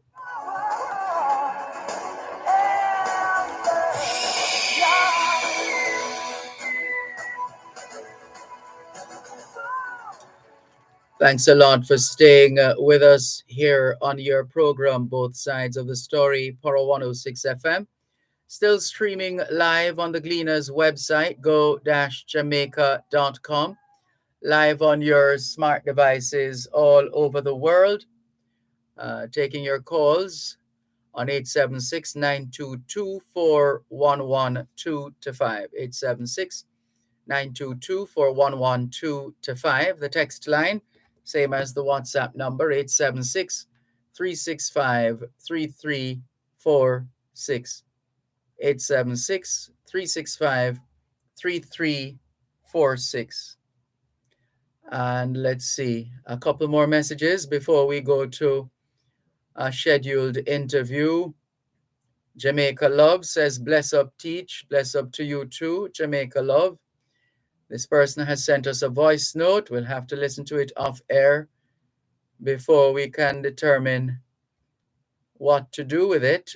Pearl Brown, Miss Pearl says, Sir D, please tell that man to think, well, it wasn't a man, was it? It was a woman. To think positive. There's always a way out. Sir, my mother could not buy half of a quarter pound of saltfish. Sometimes she had to send and beg Mr. Tatham for a little piece to put in the in the what? In the flumbo dip with annatto to color it. Dervan, now I got big and I could buy my mother 1 or 2 cases. Why I work very hard. Things are a bit rough now, but I believe it will get better. Little is much when God is in it. Thanks again, sir. Keep up your good work. Thank you, Miss Pearl, for your message on our WhatsApp line 876 365 3346. This is your program, Both Sides of the Story, Power 106 FM. And as we like to say, in whatever we do, in all we do, there are 4 core tenets: to educate, empower, enlighten, and encourage entrepreneurship. And we're going to do the latter, encourage entrepreneurship right now, because we're going to speak with plant manager at Coast to Coast Group of Companies, Mr. Omar Williams. Good afternoon. How are you? Good afternoon, Mr. Malcolm. I'm fine, thanks. Great. Thank you so much for joining us here on Both Sides of the Story, Power 106 FM. Can you introduce those of us unfamiliar with Coast to Coast Group of Companies with the essence of this entity? Good afternoon, dear listeners. Coast to Coast Group of Companies consists of Coast to Coast Quarries, Coast to Coast Concrete, and Coast to Coast Enterprise. So that sounds like construction. Yes. Mm-hmm. And how would you describe the construction market right now, the construction sector, based on the work that you and the other members of the team have been doing and continue to do at Coast to Coast Group of Companies? Well, as you said, we're in the business of quarrying and construction. Mm-hmm. So we supply a lot of construction material, namely sand, stone of all different sizes, blocks, and of course the concrete mix itself. Mm-hmm. Yes. And what are you learning based on the movement of those items? What does the movement of those items tell you about what is happening in the construction industry? Well, it's a very, very busy period as I can see, because a lot of construction is taking place all over the country. Mm-hmm. With a lot of buildings going up, road construction, small homeowners doing a lot of improvement to their structure, and new homeowners as well, Mm-hmm. building new homes. So Yes. it's a busy period, very competitive also, because a lot of players are in the industry. So Yes. you have to try and put the best product that you have And not on just the market. product, but service as well. It does make a difference, doesn't it? Definitely the service, yes, definitely the service. Mm-hmm. And what would you say are the fast movers, the items that you can't stock enough of or supply enough of at Coast to Coast Group of Companies? Sand, wash sand, crushed sand. How is that used, by the way, for those of us unfamiliar? How is that used? The sand is what, used in the mix? Yes, the sand is used in the concrete mix. Mm-hmm. It's also used to lay blocks. Mm-hmm. So it's So quite essential. very much so. Mm-hmm. And it's also used in asphalt and all of that. So it's a product that is always in high demand. You Also, can't you can enough of actually it. mix the sand with the asphalt as well. Yes, it's used in the asphalt. Oh, I didn't know that. So it becomes more like a bonding agent, or the asphalt itself is the bonding agent. Then they use it. They use the sand also, and the 3/8 stone as well. Oh, Yeah. I see. And what about your clientele? Is Are these basically uh, people who are building or rehabilitating or expanding their property in terms of homes? Uh, Give us an idea of your clientele. How diverse is your clientele? Who are the people who do business in general with the coast to coast group of companies? Our clients are from all different sectors, Mhm. from small home owners to large contractors, developers. It's right across the spectrum. Mhm. And we have been hearing a lot about the impact on prices as a result of COVID-19 related supply chain problems, and also what's happening in the Ukraine, etc., and oil prices, etc., etc. How have these economic variables been impacting your business? Are people buying less? Are less people buying? Or uh, to what extent have you had to perhaps add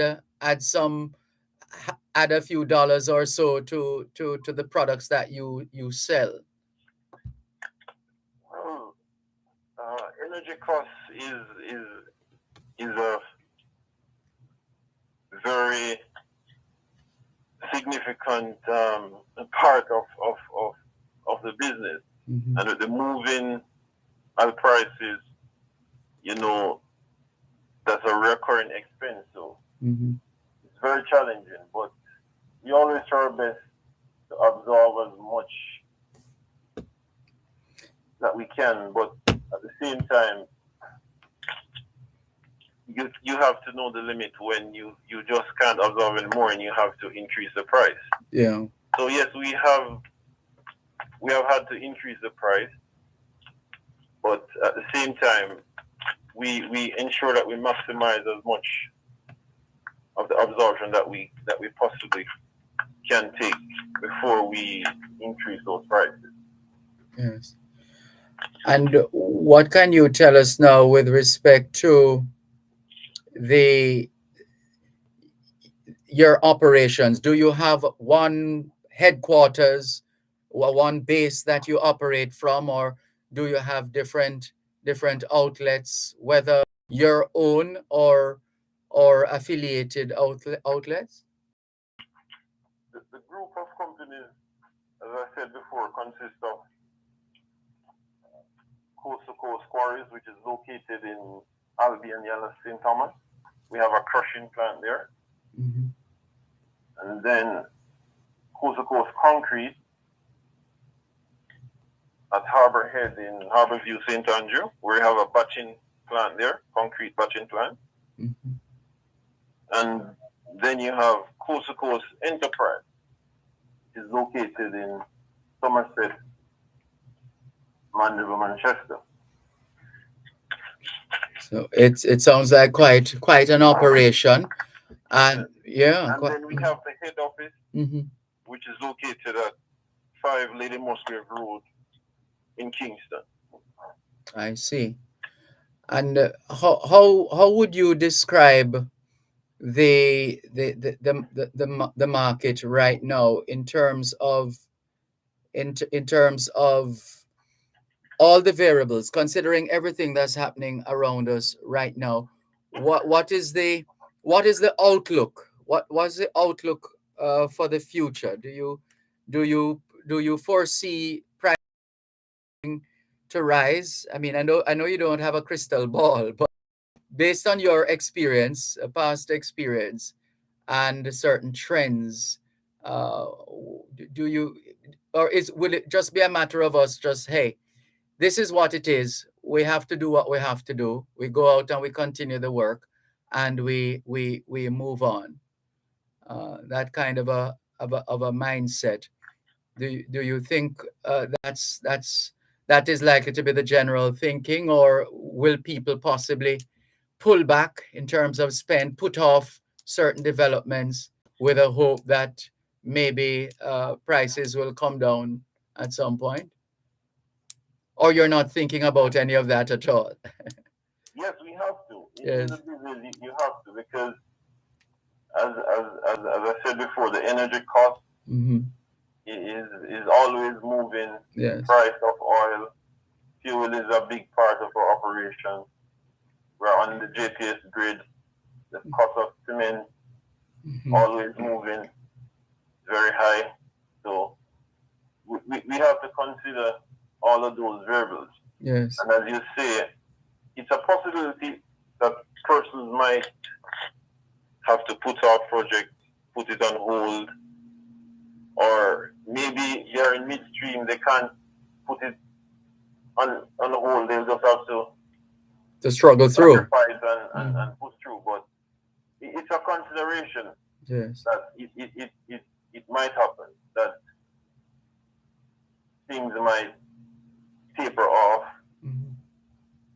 or it can steadily maintain the trajectory that we're on. So it's quite a possibility either way. Yeah.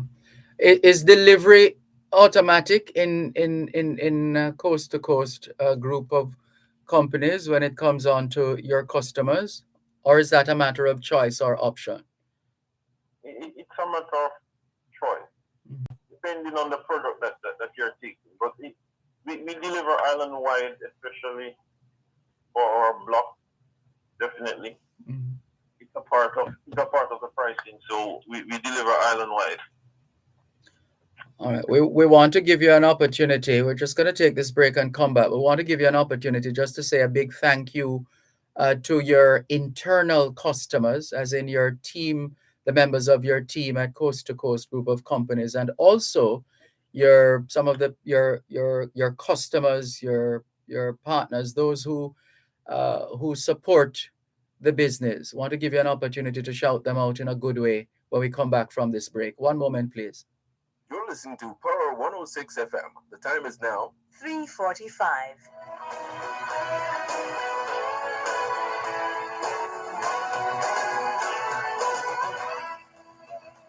Thanks a lot for staying with us here on your program, Both Sides of the Story, Paro 106 FM, still streaming live on the Gleaners website, go-jamaica.com. We're featuring Coast to Coast Group of Companies. Omar Williams, plant manager, has been giving us some insights and helping us to use his operation as some kind of a barometer in terms of how the industry is doing, and how Coast to Coast Group of Companies as an entity is managing under the circumstances, considering all the economic variables that they have to deal with. So then, wanted to give you that opportunity now, Omar Williams, to say thanks to, as we said, your team. How big is your team, by the way? Sounds like with your operation, you could very well have an army of people. Yes, it's quite big, because it's three entities plus the head office. So it's quite a few of us, quite a few of us. Mhm. But as an entity, are you involved in actual construction yourselves? Uh,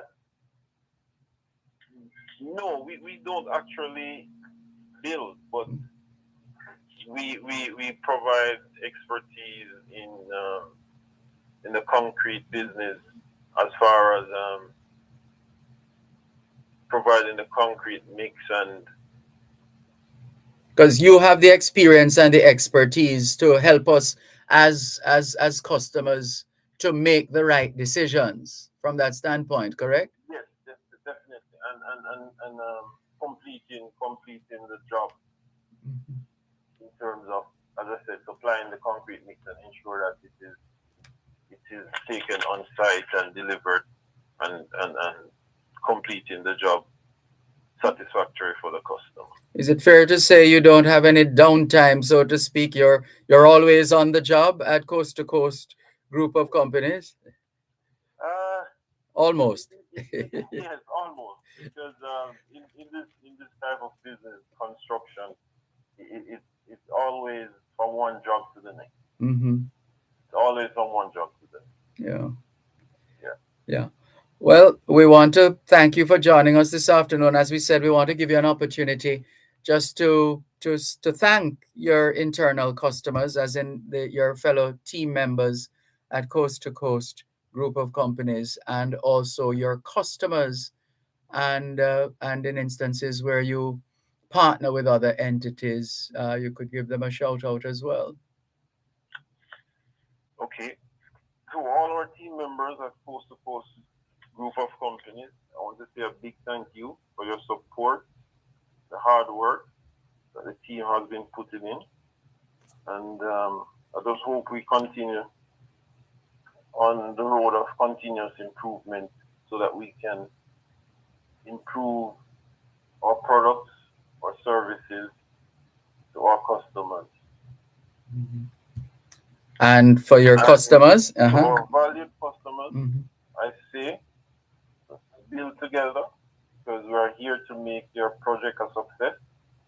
We have the quality products, experts, and services that is needed to deliver the construction results that you, the customer, need, deserve, and expect at a very competitive price.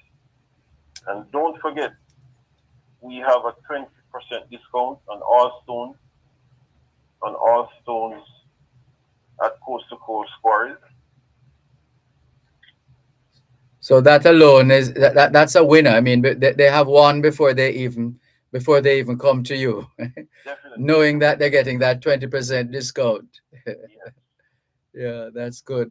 That's very good. And what's the best way to connect for those who'd like to get in touch with Coast to Coast group of companies? Is it that once they get to a central contact number, they would then be transferred to whichever arm of the group you want to be put in touch with? Yes. We are on the web at Coast to Coast groupja.com. And for the head office, you can contact 754-747223 or WhatsApp 820-4346. Coast to Coast Quarries in Yala, St. Thomas, 706-3230. And for Coast to Coast Enterprise in Somerset, Mandeville, 904-55-55-7 or WhatsApp 362-6746. Yes, I love your tagline. Let's build together. Yes. Yeah, let's build together. Yes, website is looking good. Very impressive. Thanks. Thank you so much. It's been a pleasure, and let's keep in touch. And better yet, let's continue to build together. Thank you, sir, and thank you for having me. It's been a pleasure. Take care. Thank you. Bye bye. That's Omar Williams, plant manager for Coast to Coast group of companies, giving us some insights into their operations and uh, helping us to use their approach as a barometer to what else is happening in the industry, construction industry. And we wish them well. We wish them well. So that's the entrepreneurship leg of the program. Mission accomplished. Let's continue with more on your program, Both Sides of the Story, Poro 106 FM. Ainsley James, good afternoon to you. Ainsley says, Mr. Malcolm, we the people of Hill Run in St. Catherine have been forgotten for 45 years. No road, my God. And Ainsley goes on to say, MP Wheatley, help us with our road. Even some marl, Mr. Prime Minister. We need help. It's a shame. Hill Run, St. Catherine. Afternoon, Mr. Malcolm. We're sorry to hear of your road situation in Hill Run in St. Catherine, Ainsley James. And it is a reality that we have more roads per square kilometers than a number of developing countries in the world. But the difference is our pocket is not as deep. Our pocket is not as deep to be able to effectively fund the development, rehabilitation, restoration, repair, construction of roads in this country. And so for different reasons, different roads will be fixed at some point or another, but never all at the same time, obviously. And even when there are attempts to do some kind of sequence, to go sequentially in doing road repairs, you have the elements that intervene, like rains, and they don't have to be too heavy to take on our roads. And then you have other issues of, for example, broken mains, roads are dug up, and the problems persist. And so what is clear is that there has to be some kind of a policy direction as to the approach, but it has to be informed by the science and the technology and the history. But the approach has to be not just patching the road because people demonstrating or to prevent people from demonstrating, but we have to reason with people as well. People need to understand why things are the way they are and what it will take to get things to be how they are supposed to be. But whatever we do, we have to give the people hope. We cannot afford for people to lose hope.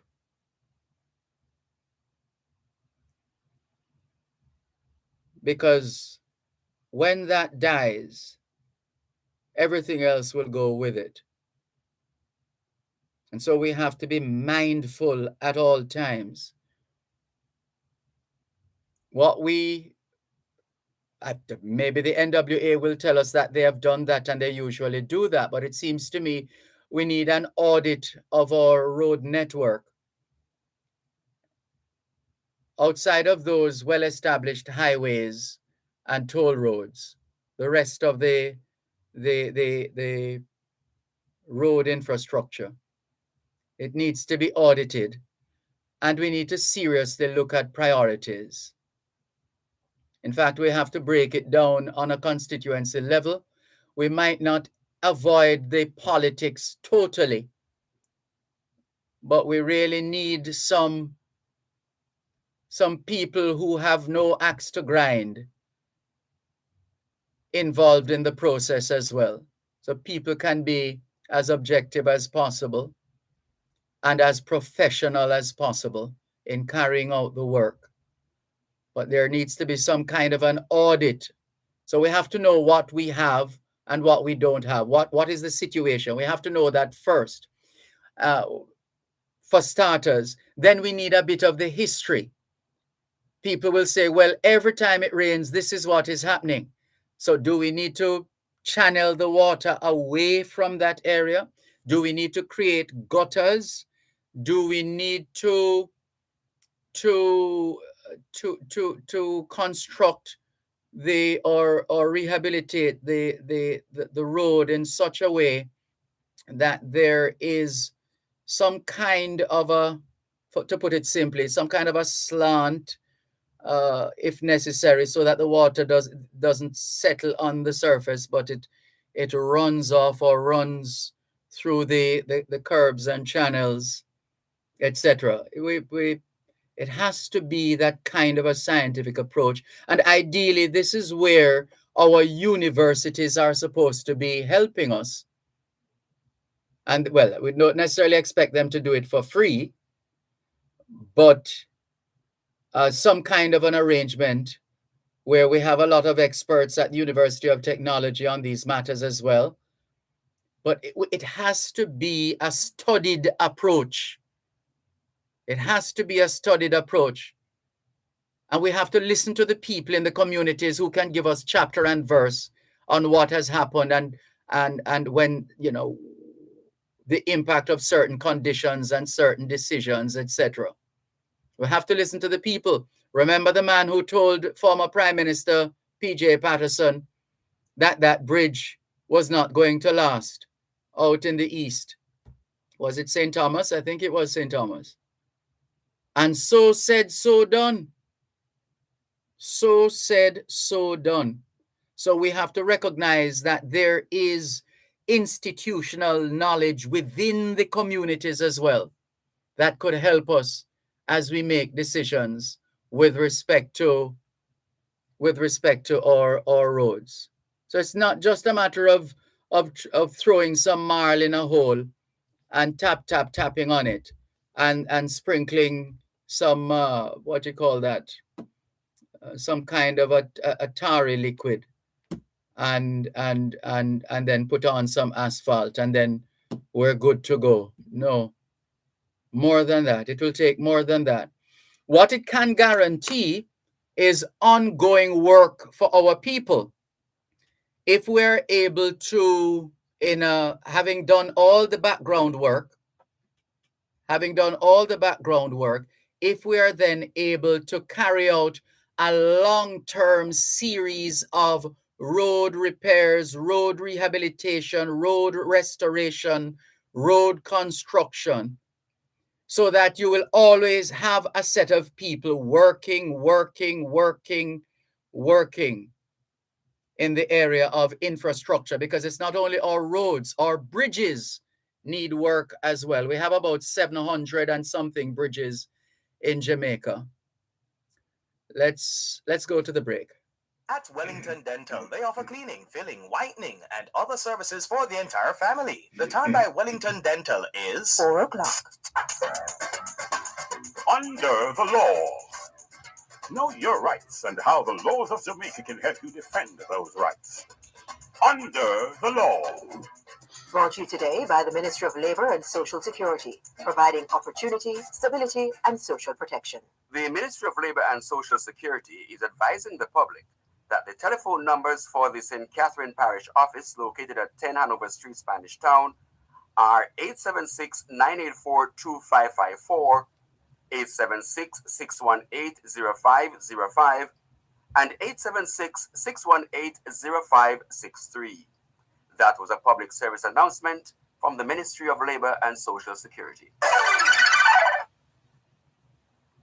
Marlene, you're just in time for lunch. Your time, me?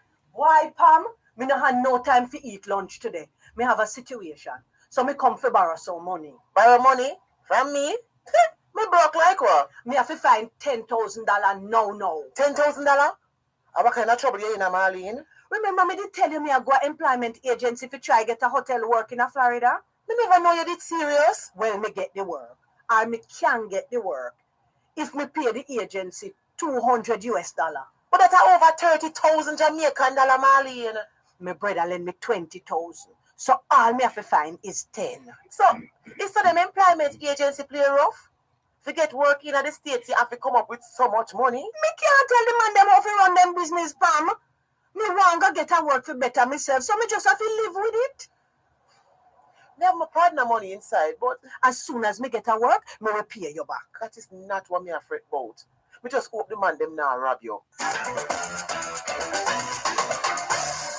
He's walking into a bad situation right now.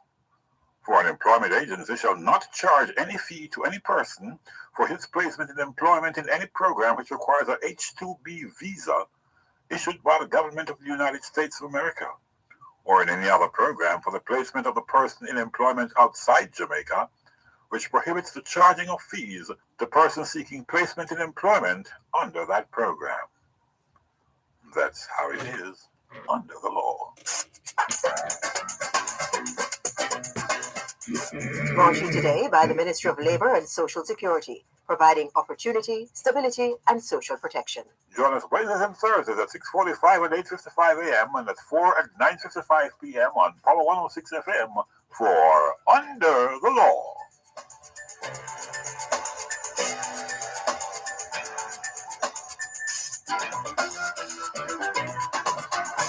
Fix up the place this Labor Day with H&L Rapid True Values Labor Day Sale. May 18th to May 28th. Enjoy up to 20% off safety accessories, tools, lighting, building materials, paints, and Master Painter's paint accessories. Delivery and curbside pickup available. Conditions apply.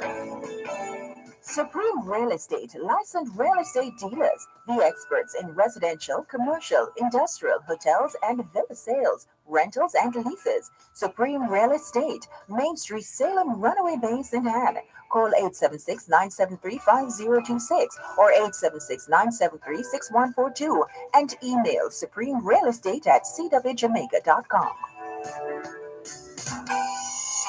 Good news! Private HIV care is now more affordable with Health Connect Jamaica. What that means is you can access HIV care with a private doctor at little to no cost.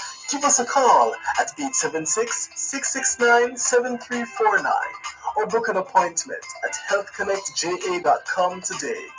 The preceding ad was brought to you in partnership with USAID. Thanks a lot, que ahora es en español. Son las 4:04. Quelle heure est-il en français? Il est 4:04. 现在几点了？4点04分. 4 minutes past 4 o'clock in the afternoon here at Broadcast House, 32 Lyndhurst Road, Kingston 5, St. Andrew, Jamaica. Have you had a checkup lately? If not, now is a good time. Let's not wait till we get sick to get a checkup. How about that? Checking in with more on your program, both sides of the story, Power 106 FM. Good afternoon to Jennifer Stewart from Q Road in Kencott, East Central St. Andrew. She says, good afternoon, Sir Dervan and everyone listening. To you too, Jennifer Stewart. Sharon Richard says, blessed Thursday to you, Sir Malcolm. Present for class on this Ben Johnson Day. Faye Weller says, good afternoon, Mr. Dervan and listeners. To you too, Faye Weller. Good to have you on board. And let's see who else is messaging us here on the program. C.R. Williams giving us the thumbs up. Thank you very much, C.R. Williams on Facebook Live. Also messaging us, Velta Wilson in St. Thomas. Happy Thursday to you too. Norman Hines also in St. Thomas. And I think we did say hi to Alexandra Taylor earlier on. Sophia Nemard in Newell, St. Elizabeth. Good afternoon. And all the others. Thank you very much for making it both sides of the story here on Power 106 FM. Still streaming live on the Gleaners website, go-jamaica.com. Leighton Griffiths says, good afternoon to you too, Leighton Griffiths. Richard Oldacre says, Mr. Malcolm, good evening. Good afternoon, Richard Oldacre. He says, I turn up at the Guys Hill police station. A man threatened to kill my son, and the sergeant run me. Say I must move and keep on moving. What? You can't be serious. And then Leighton Griffith says, need to take politics out of the fixing out of fixing the roads in Jamaica. And he also says the roads have to be dug up and put in drainage and concrete, then put asphalt, and it will last longer. Well, if the people involved with road construction, rehabilitation, restoration, and development in Jamaica don't know that, then, as my late mother would say, dog nyam we supper. Better yet, dog has been nyamming our supper. But this story you're telling us, Richard Oldacre, this is shocking. Did you ask to speak with a superintendent, the superintendent in charge of that police station? I hope you didn't just leave. You should really ask to speak with the superintendent in charge.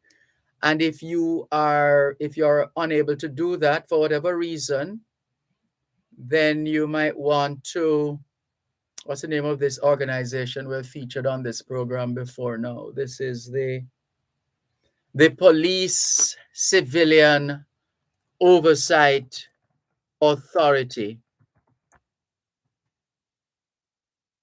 That's the organization. There's that, the Civilian Police Oversight Authority. That's an organization you could share your experience with. Police Civilian Oversight Authority. Because what they really do is to monitor the operations of the Jamaica Constabulary Force and to make note of the good, the bad, and the indifferent, and make recommendations, among other things. We're not looking at their mandate right now, but that's going from memory. We have interviewed them a few times. But that's what we would suggest. Sorry to hear of that situation, though, but you shouldn't just allow it to go like that. That's a part of our problem in Jamaica. We just allow things to slide. And what happens after that, as the song says, slip sliding away. You know, the nearer your destination, the more you slip. You know the song, yes, slip sliding away. Angelia Christian in London says, good afternoon, Dervan. Good bite from UK.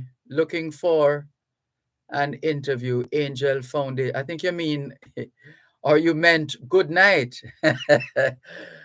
Oh, the typos. On the face of it, what we have here is good bite. Good night to you, Angel. It is night in the UK, in Tottenham Hale, where Angel is. It's 10 o'clock in the night, 10 p.m. in the UK right now. And but Angel, is this for us, really? Meant for us? Because you have all my numbers, Angel, so you know you can call anytime off air and we can arrange for the interviews to feature the work of the Angel Foundation. So that door is always open, Angel. Always. In fact, there's no door, which used to be the case, I gather. People who are old enough tell me that the shops on Maxfield Avenue didn't use doors. There were no doors because nobody would trouble people's places or people's things. Yeah, they didn't. Their business places didn't have doors. So I gather somebody told me that. A senior citizen told me that. If there's anybody else out there who can add to that, please let me know. Right, let's continue with more on your program, Both Sides of the Story, Power 106 FM. The numbers to call, 876-922-4112, 876-922-4113, 876-922-4114, and 876-922-4115. The text line, same as the WhatsApp number, 876 365-3346. This one says, hi, Dervan. Calvin Lake from Beverly Hills. If the people lose hope, they could end up on dope. We hear you. We hear you, Calvin. Thank you very much for your message, Calvin Lake in Beverly Hills. Boy, we have fond memories of Beverly Hills. Fond memories. We, at one stage, let's just say, we spent some time next door the Beverly Hills Hotel. We didn't stay at the hotel, but we were, maybe that's too much information. But no, fond memories of Beverly Hills.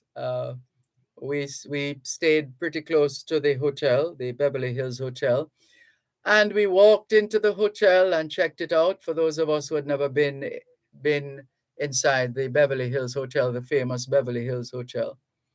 Yeah, fond memories. Hello to the Jamaicans in California, members of the Jamaican Awareness Association of California. Thank you so much for enabling so much in terms of our sojourn, multiple sojourns in and out of Los Angeles, California, which is in the south, and also the north, San Francisco, and other areas.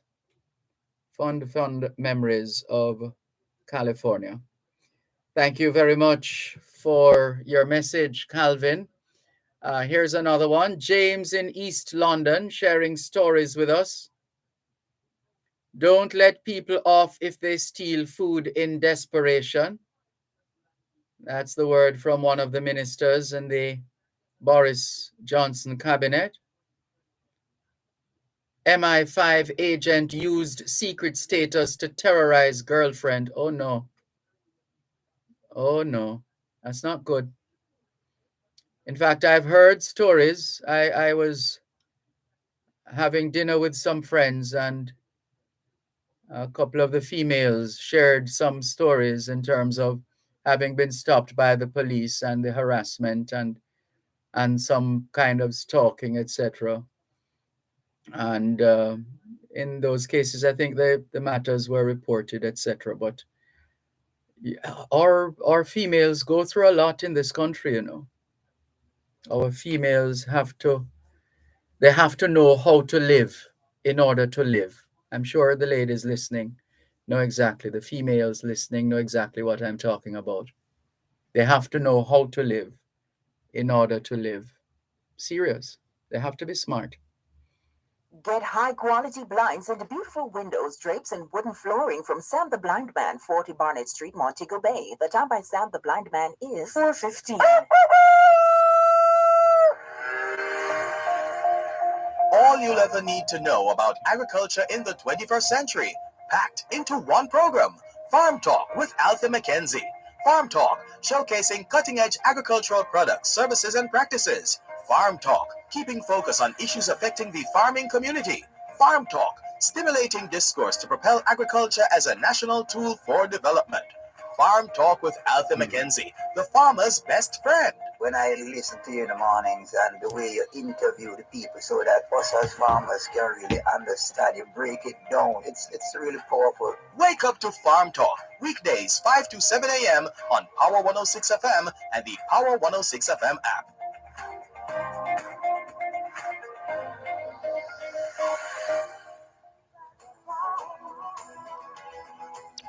¿Qué hora es en español? Son las 4:16. Quelle heure est-il en français? Les 4:16. 现在几点了？10点16分。16 minutes past 4 o'clock in the afternoon here at Broadcast House, 32 Lyndhurst Road, Kingston 5, St. Andrew, Jamaica. Have you done your homework yet? If not, now is a good time. Good afternoon to all schoolers listening to us, all the students from the early childhood level to the secondary level. Trust you had a productive day of learning today. Hope you also managed to get in some physical activity. just as important as mental activity. As we always say, young people, socialization makes you educable. Education makes you trainable. Training makes you employable. And the right attitude makes you successful. Homework time, young people. Those of you who are preparing for CSEC and CAPE exams, we know it's been rough, it's been tough the last couple of years for you, but we know that you are strong enough, you're bold enough, you're brave enough, you're courageous enough, you're smart enough, you're intelligent enough, you're thoughtful enough to give it your best endeavor, your best performance. Do the best that you can. And we know in the end, your best will indeed be good enough. Those of you who are on study leave, most of you doing CSEC and CAPE exams are on study leave. Maximize the hours. Maximize the time. Take full advantage. A lot of scholarships await you. In fact, have you seen today's Gleaner? There's a scholarship supplement. Parents, guardians, and students who are doing CSEC and CAPE exams, you should get a copy of today's Gleaner. They're featuring scholarships. And the Ministry of Education and Youth, I've heard for many years, has a lot of scholarships. They have a lot of scholarships that people don't know about. Those who need to know don't know about them. It's time for us to popularize, to market, to promote these scholarships so we can use these as motivators for our children to vie for these scholarships. How about that? Let's see. Good afternoon to Aurel. Aurel Johnson says, saying hi from Hartford, Connecticut. Hello, Aurel Johnson, to you and all the other Jamaicans in Hartford, Connecticut. Good afternoon to you. Thank you very much. Thank you very much for joining us here on both sides of the story. Poro 106 FM, Calvin in North York, Ontario, Canada. James in East London continues to share stories with us coming out of the UK. Boris Johnson will not face a further Partygate fine, says number 10. You know, number 10 Downing Street. That's the abode and the workplace of the British Prime Minister. And you remember what Partygate was all about, right? Boris Johnson and his colleagues having a grand time when they had the country under lockdown. So while everybody else was under lockdown, they were partying. And there's another story that says Partygate findings will surprise people, police say, as inquiry ends with 126 fines. So 126 people have been fined. June in Norway, good afternoon to you, Jamaica time, good evening. What time is it in Norway again? How many hours again? Norway, where are you now? 11:20 p.m. So 7 hours ahead of us in Norway. It's 20 minutes past 11 in the night. And June in Oslo, Norway is up, listening and learning, she says. Happy to play our part in that regard. June in Oslo, Norway. And Calvin Lake, again, Dervan says this message. I forgot to add, keep hope alive. Keep hope alive. We have to. We have to. For as long as we're breathing, there is hope. There is hope. Here's another message. Greetings, Dervan, and to your listeners. On the matter of roads and works in Jamaica, the powers that be must endeavor to prioritize. I'm noticing currently in St. Catherine, Old Harbor Road vicinity to be exact, some off-roads are being carpeted. according to MP Vaz, while thousands of motorists have to be hopping, skipping, and jumping deep pothole on the road, on the very busy Old Harbor Road. This is from Caval in St. Catherine. Thank you very much, Caval in St. Catherine, for your message. Here's Natalie on our WhatsApp line, same as our text line. Natalie from Washington Gardens. Good afternoon, Natalie. Hi, good afternoon. Good Do afternoon. you think we're gonna? Yes. Do you think we're gonna have a next lockdown? No. If the Prime Minister is to stick to his word, no, there's not going to be another lockdown. The Prime Minister has said that we all now know what to do. So we just need to do what we need to do, wash or sanitize our hands, wear our masks, maintain a certain distance, get vaccinated, among other things. So the Prime Minister has long said that there are options, and people just need to do what they know they should do. And there's not going to be any more lockdown. I think some people are saying that he opened back the country too sudden, but I think that he did the right thing because he was under a lot of pressure from the entertainment. No, but he wasn't the only one. He wasn't the only one under pressure. All of us, one way or another, the poor students have been suffering. And thank God to this day, there's every indication that they are more likely to weather the storm of COVID-19 much better in terms of health-wise, maybe because of their age and related matters. For the most part, they bounce back. They have the sniffles and maybe a little headache and the belly ache and the moan and thing, and then by tomorrow they're good to go again for the most part.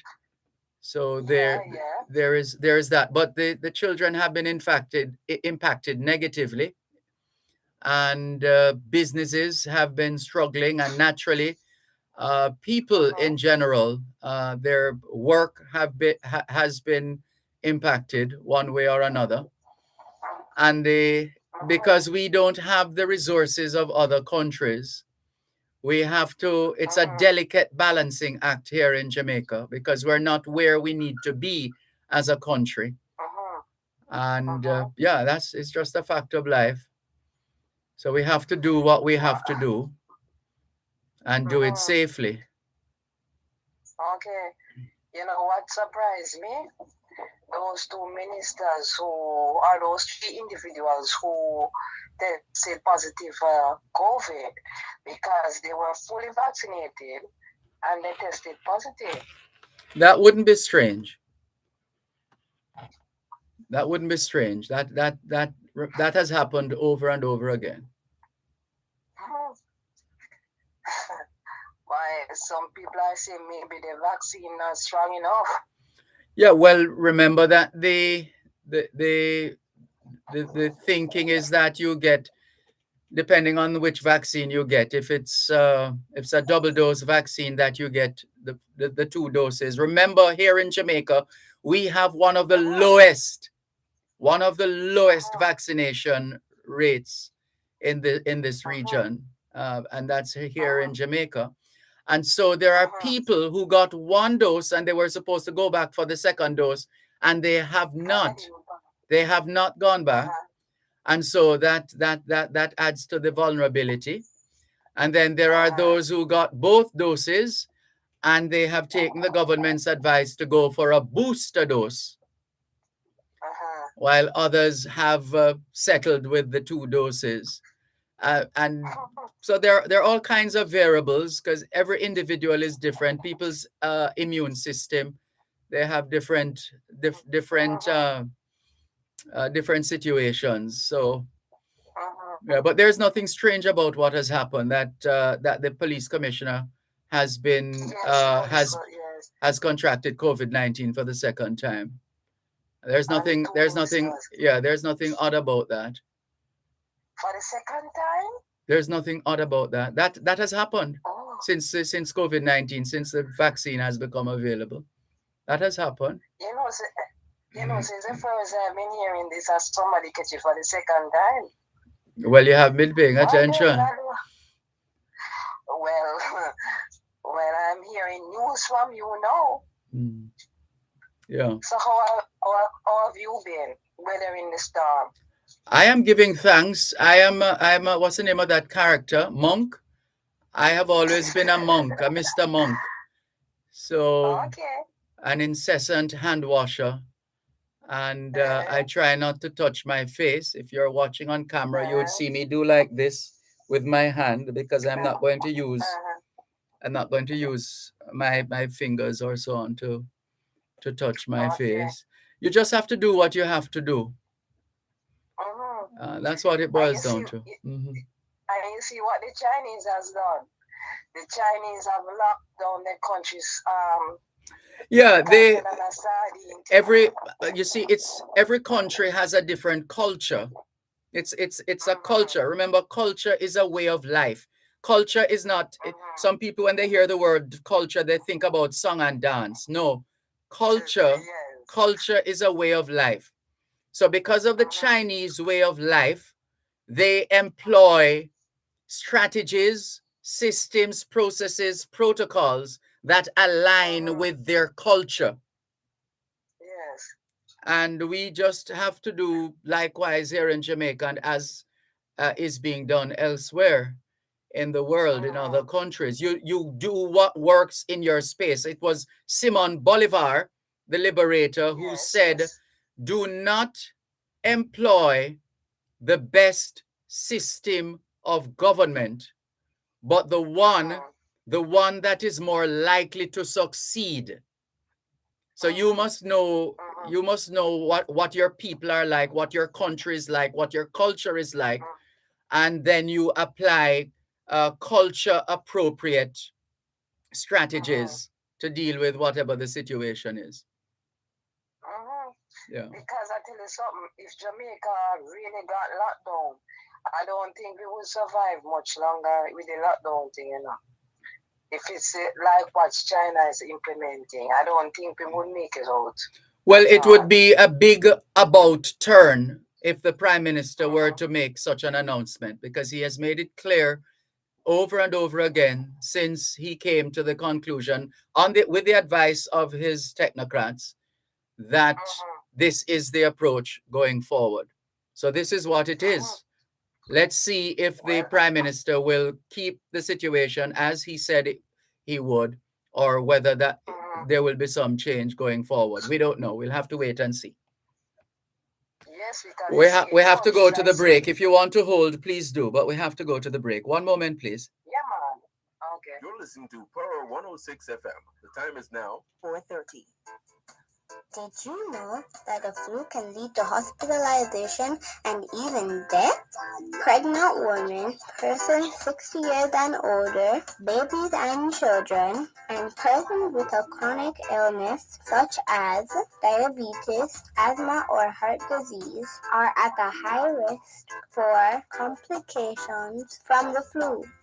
Get the flu vaccine today. Visit your nearest health center and ask to be vaccinated. The flu is no joke. A message from the Ministry of Health and Wellness. Your taxes hold the key. Tax Administration Jamaica presents Make We Talk Tax, Wednesdays at 3:15 p.m. on both sides of the story, a program that educates and informs taxpayers of the various payment options and services available at Tax Administration Jamaica and the ease of doing business. Make We Talk Tax is a production of Tax Administration Jamaica, working together to serve you even better. Labor Day, celebrated on the third Monday of May and born out of action for workers' rights, is being celebrated this Monday, May 23, under the theme, Reigniting a Nation for Greatness. In recognition of the 60th anniversary of Jamaica's independence, Labor Day 2022 will provide a platform to engage the Jamaican people in a campaign to prepare their communities for Jamaica's 60 celebrations by cleaning up and beautifying their environment, as well as landmarks and public spaces. Let's give our time and effort to beautify wherever we are as we celebrate Labor Day 2022 and make Jamaica crisp and clean. From your friends at Power 106 FM.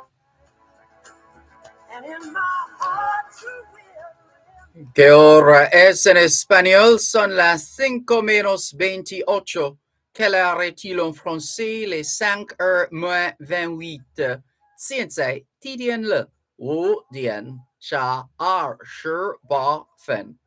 28 minutes to 5 o'clock in the afternoon here at Broadcast House, 32 Lyndhurst Road, Kingston 5, St. Andrew, Jamaica. Do you know where your children are? Are they where they're supposed to be? Doing what they're supposed to be doing? It's a good time to check up on the children. A good time for us to continue with more on your program, Both Sides of the Story, Power 106 FM. Still streaming live on the Gleaners website, go-jamaica.com. Live on your smart devices all over the world. Natalie Winter from Washington Gardens is back with us. Yes, Dervan, as I was saying, places like Singapore are going up to their 5 shots now. Could I say 5 boosters? You think that would work? I don't even think that would work in Jamaica. Not on the basis of what we've seen, heard, read, and experienced so far. Mm-hmm. And I think that this thing, I don't know, I don't want to be the bearers of bad news, but I think that this thing is going to get worse before it gets better until we find a cure. Well, we have been saying that since 2020, and no doubt we'll be saying it for some time to come at the rate at which things are going.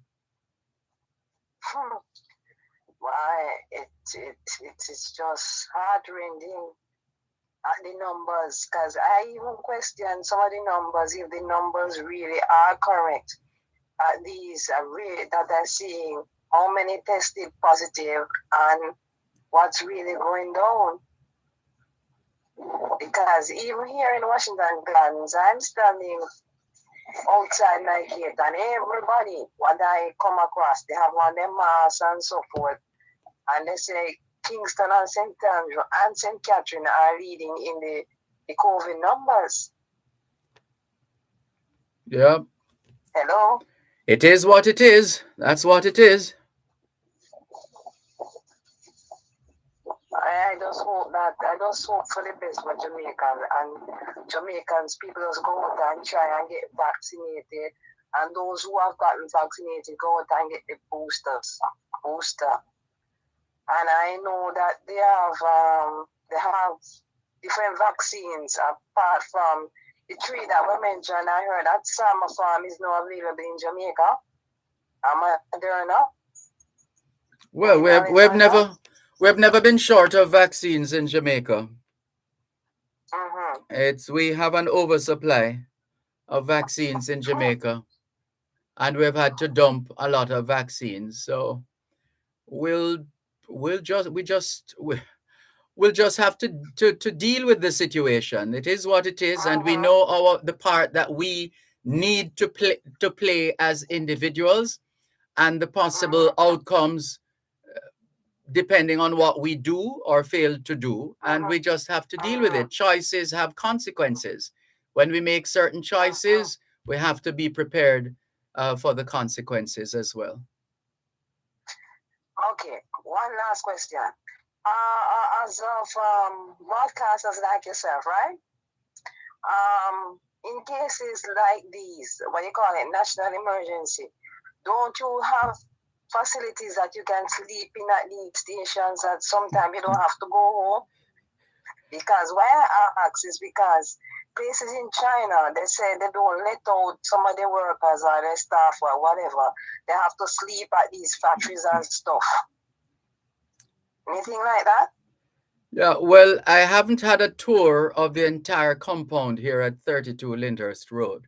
So I don't know what is I don't know what is here and what isn't. What I know is that we didn't have beds at Bradley Avenue, but we had makeshift situations for hurricane coverage for those times when we had to cover hurricanes, and we had food being cooked and all of these things, and yeah, but if push comes to shove, we have to do what we have to do. As it is now, there are members of the team who work from home. There are people who have been broadcasting from home for about more than 2 years now. Okay. Yes. Okay.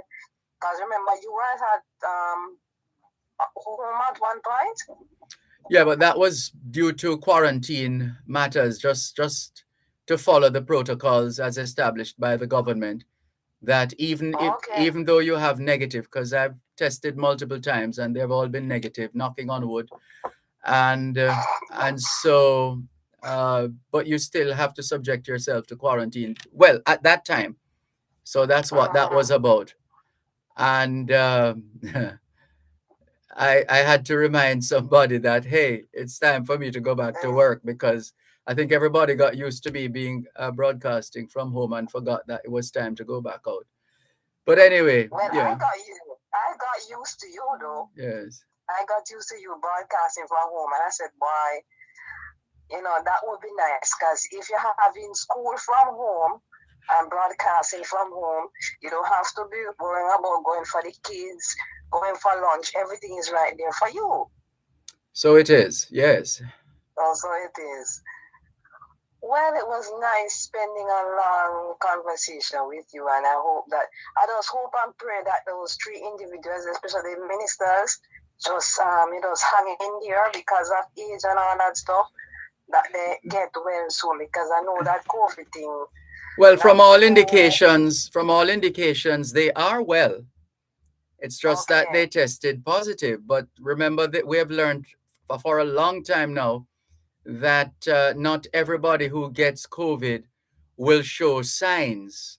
There are no signs. They're essentially people feel fine.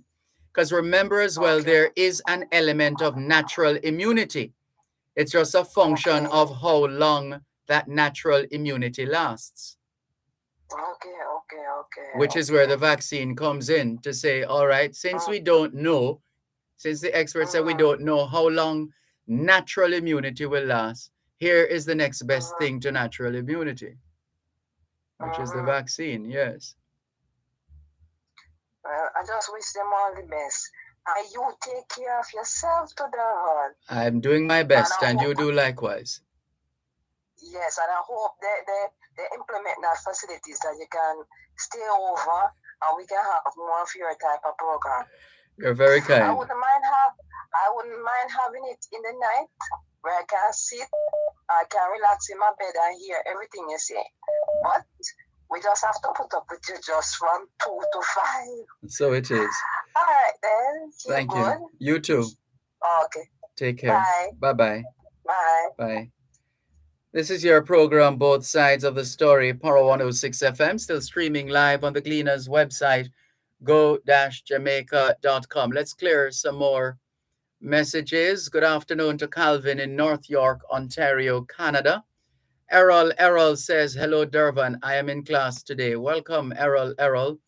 Owen Lewis says, Mr. Malcolm, top of the day, I'm imploring the authorities to get rid of all the bikes that sound like gunshots that them use as a show-off. When the real thing firing, one will think and say a bike a guanza. Bike riders, I see, do not stop at stoplights, period. Yeah, that speaks to the level of lawlessness that continues to pervade the society. And the bikers are some of the perpetrators. Let's see. Clever Ne says, I am very happy to share this great testimony, how I got cured from HIV by a herbal doctor. All right. I'm not sure this is the best place for such a testimony. And it seems to be a promotion as well. We see our WhatsApp number and the name of the doctor and so on.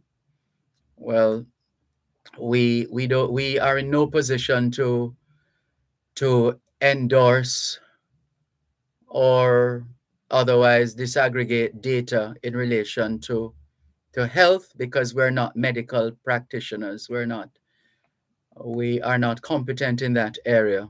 But we see your message. All the very best. Clever, ne? All the very best.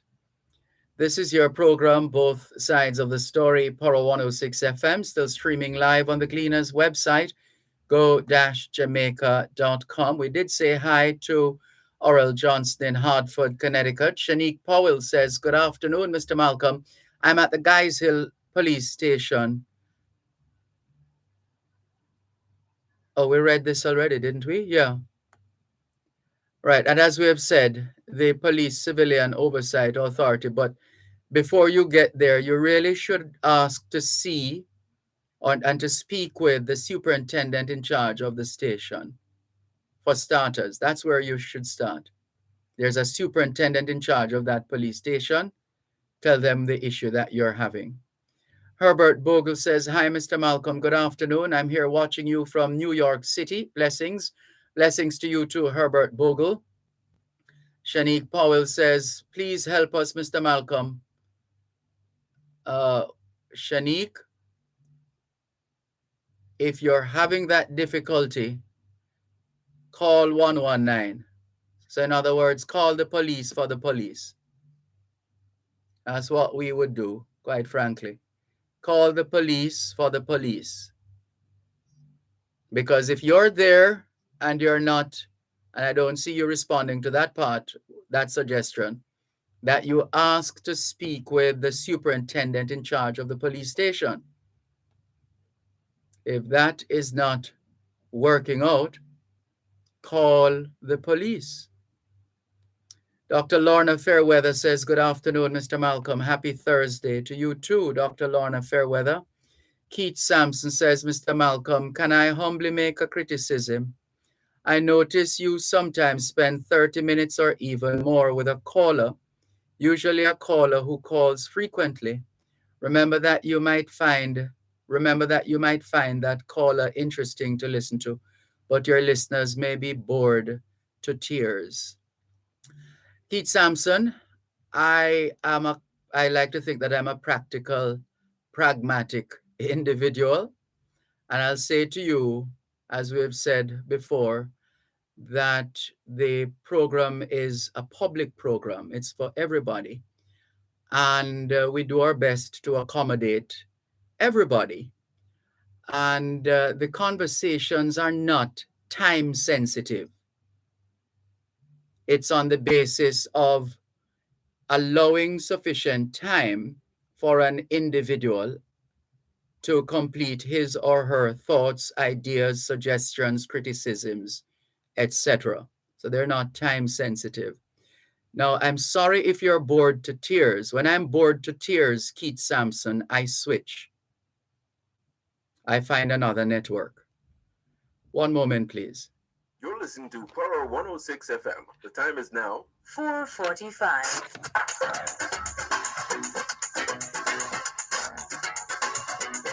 Honor the Law helps you to know your rights and how the laws of Jamaica can help you defend those rights. We've been doing it for 15 years. That's right. The program is brought to you on Wednesdays by the Bank of Jamaica, building an inclusive economy, and on Thursdays by the Ministry of Labor and Social Security, providing opportunity, stability, and social protection. Under the law at 6:45 and 8:55 a.m. and at 4 and at 9:55 p.m. Wednesdays and Thursdays on Power 106 FM.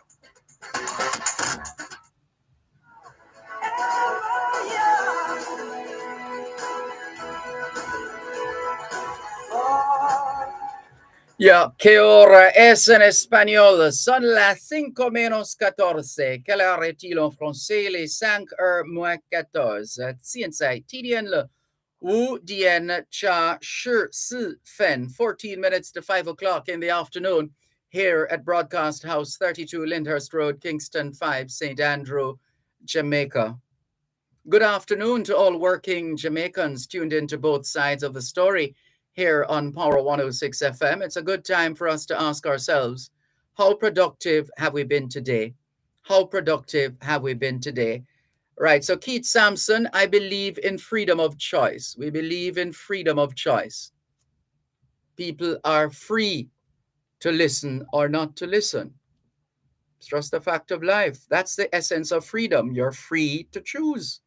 Freedom of choice.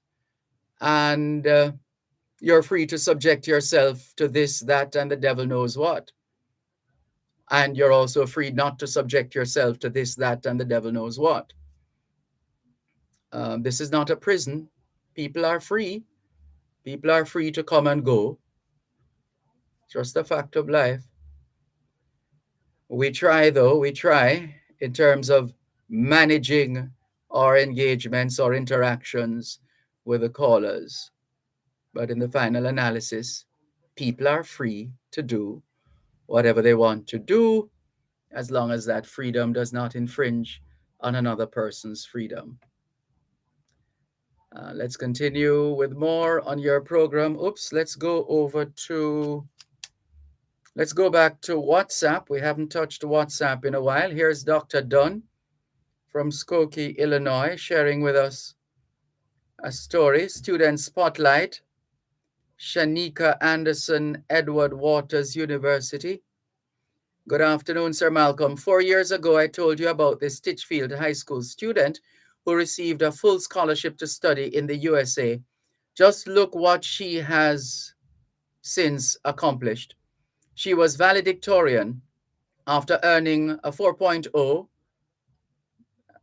average. She also received another full scholarship to study PhD in immunology at University of Pennsylvania.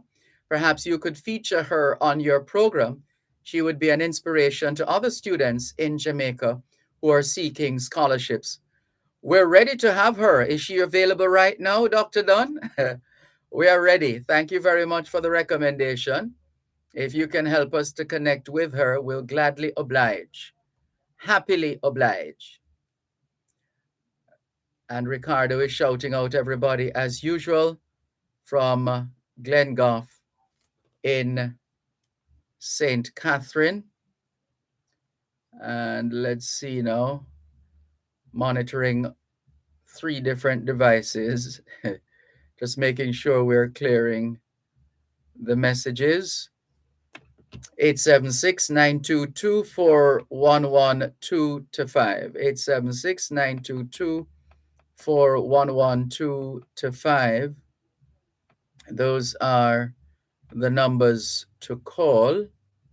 876-922-4112-5. Let's continue with more on your program, both sides of the story. Power 106 FM. Earlier on, we were running through some dates and some stories. Let's give you a bit more before we wrap. Let's look at the year 1998 as reported and recorded by the Gleaner. On this day in 1998, the president of the Jamaica Chamber of Commerce, JCC, Howard Hamilton, launched a broadside against graft and corruption in Jamaica, which he said was slowly but surely draining the lifeblood of Jamaica's economic development. According to Mr. Hamilton, what we must understand, both government and private sector, is that an economy built on graft, corruption, and questionable practices is not sustainable. It does not promote development. It hinders it, and it deters investment, thus retarding economic growth. Corruption spearheads national impoverishment, says Howard Hamilton on this day in 1998 in his capacity as president of the Jamaica Chamber of Commerce. Let's go to 1997. Time for a moral revolution was one of the headlines on the front page of the Gleaner on this day in 1997. It was the then managing director of NCB Group, Dunbar McFarlane, making a link between Jamaica's moral values and its prosperity. Look at the increase in white-collar crime and white-collar corruption, Mr. McFarlane exclaimed. He continued, if you don't have a moral base, a more educated society merely means more people adept at corruption and at beating the system. According to Mr. McFarlane, if individuals cannot commit themselves to a core of values which is inviolable, then the country can forget about economic growth. That was 25 years ago. 25 years ago. In 1997. How much economic growth have we achieved since then? Do the math. Do the math. Let's go to definitely the last call for today based on the time. Richie Nebar in Massachusetts. Good afternoon. Hi, sir. How are you doing this afternoon? I'm giving thanks for life. And you? I am giving thanks. And this afternoon, I just want to encourage the people that have not taken the vaccine for COVID. I would encourage them to get the vaccine. Because I caught COVID, and I know if I didn't have the vaccine in me, I probably wouldn't have made it. Your position is quite clear. You're sounding a little stuffy too. You have a cold. I do. Yeah, that's all I have from it. A stuffiness in my head and a little congestion, but no pain, no ache, and no breathing problems. Good. Encouraging news. Yes. So, Mr. Malcolm, let me say something to you and your listeners this afternoon. I'm going to sit in that chair and do your job. And there are a lot of people will come and they will talk and they will say things. And they don't know what it is to do that job. So don't worry yourself. You're doing a fine job. There's no other can be like you. And there's no one else could sit into that chair and do what you do 5 to 6 days a week.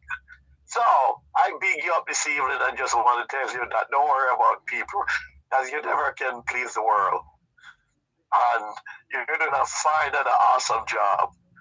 So you very much take care and enjoy your evening and continue to do what you do, and you do it best. God bless you. Bless you. Thank you very much for the call, and you get well soon. Thank you. Take care. Bye-bye.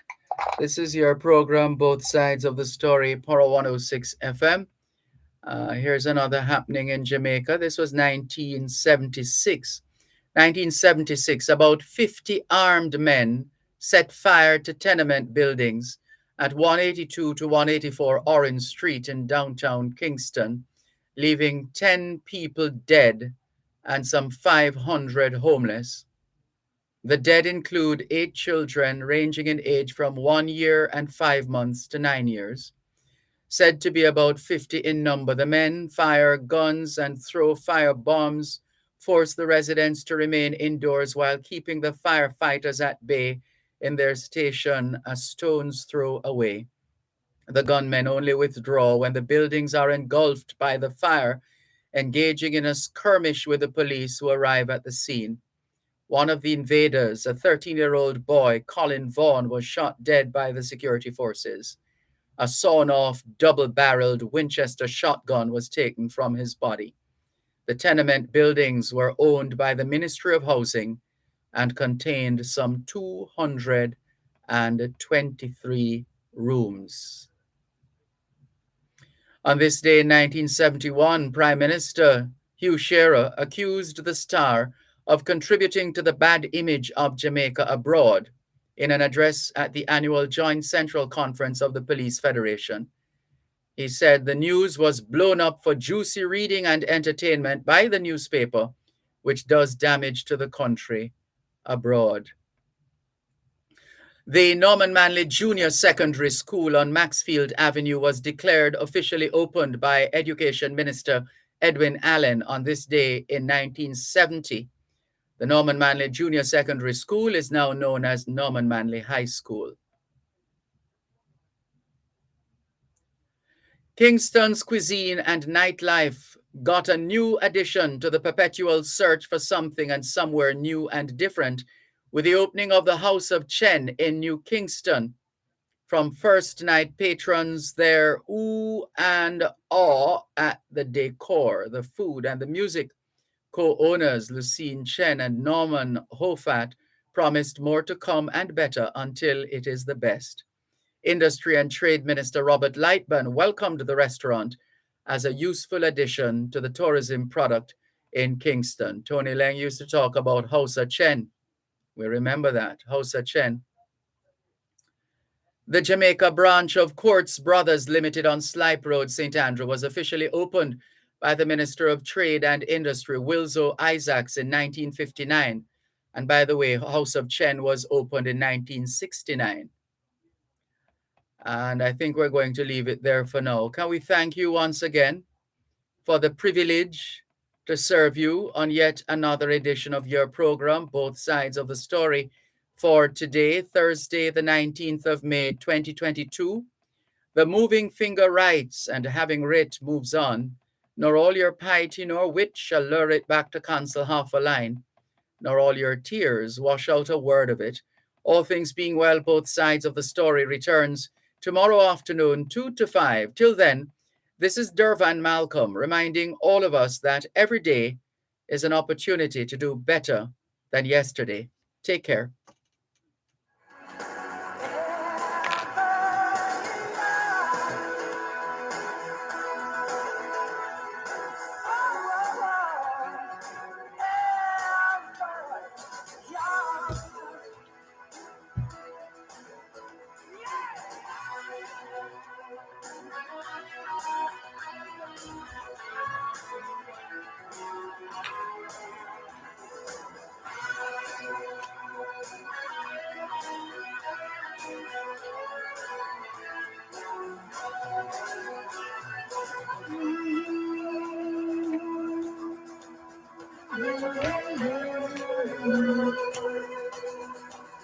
And when you finally fly away, I'll be hoping that I served you well. For all the wisdom of a lifetime, no one can ever tell.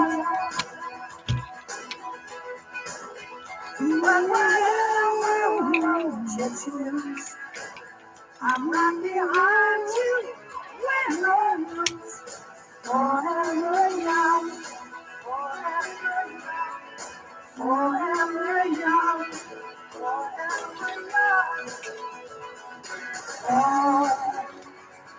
forever young,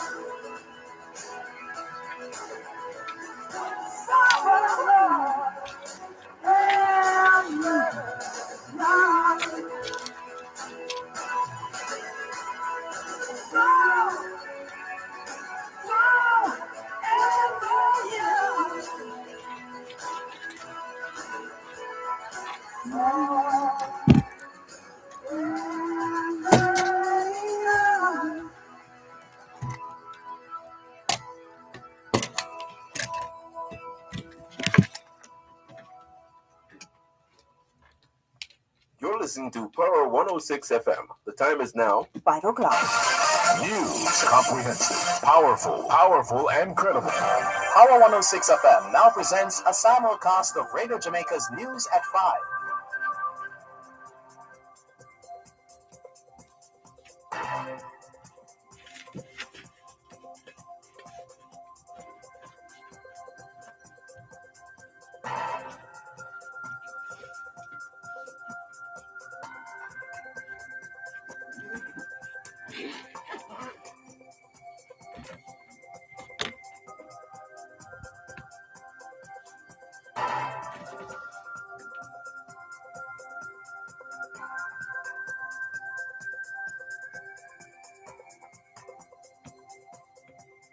Good afternoon. I am Dervan Gordon.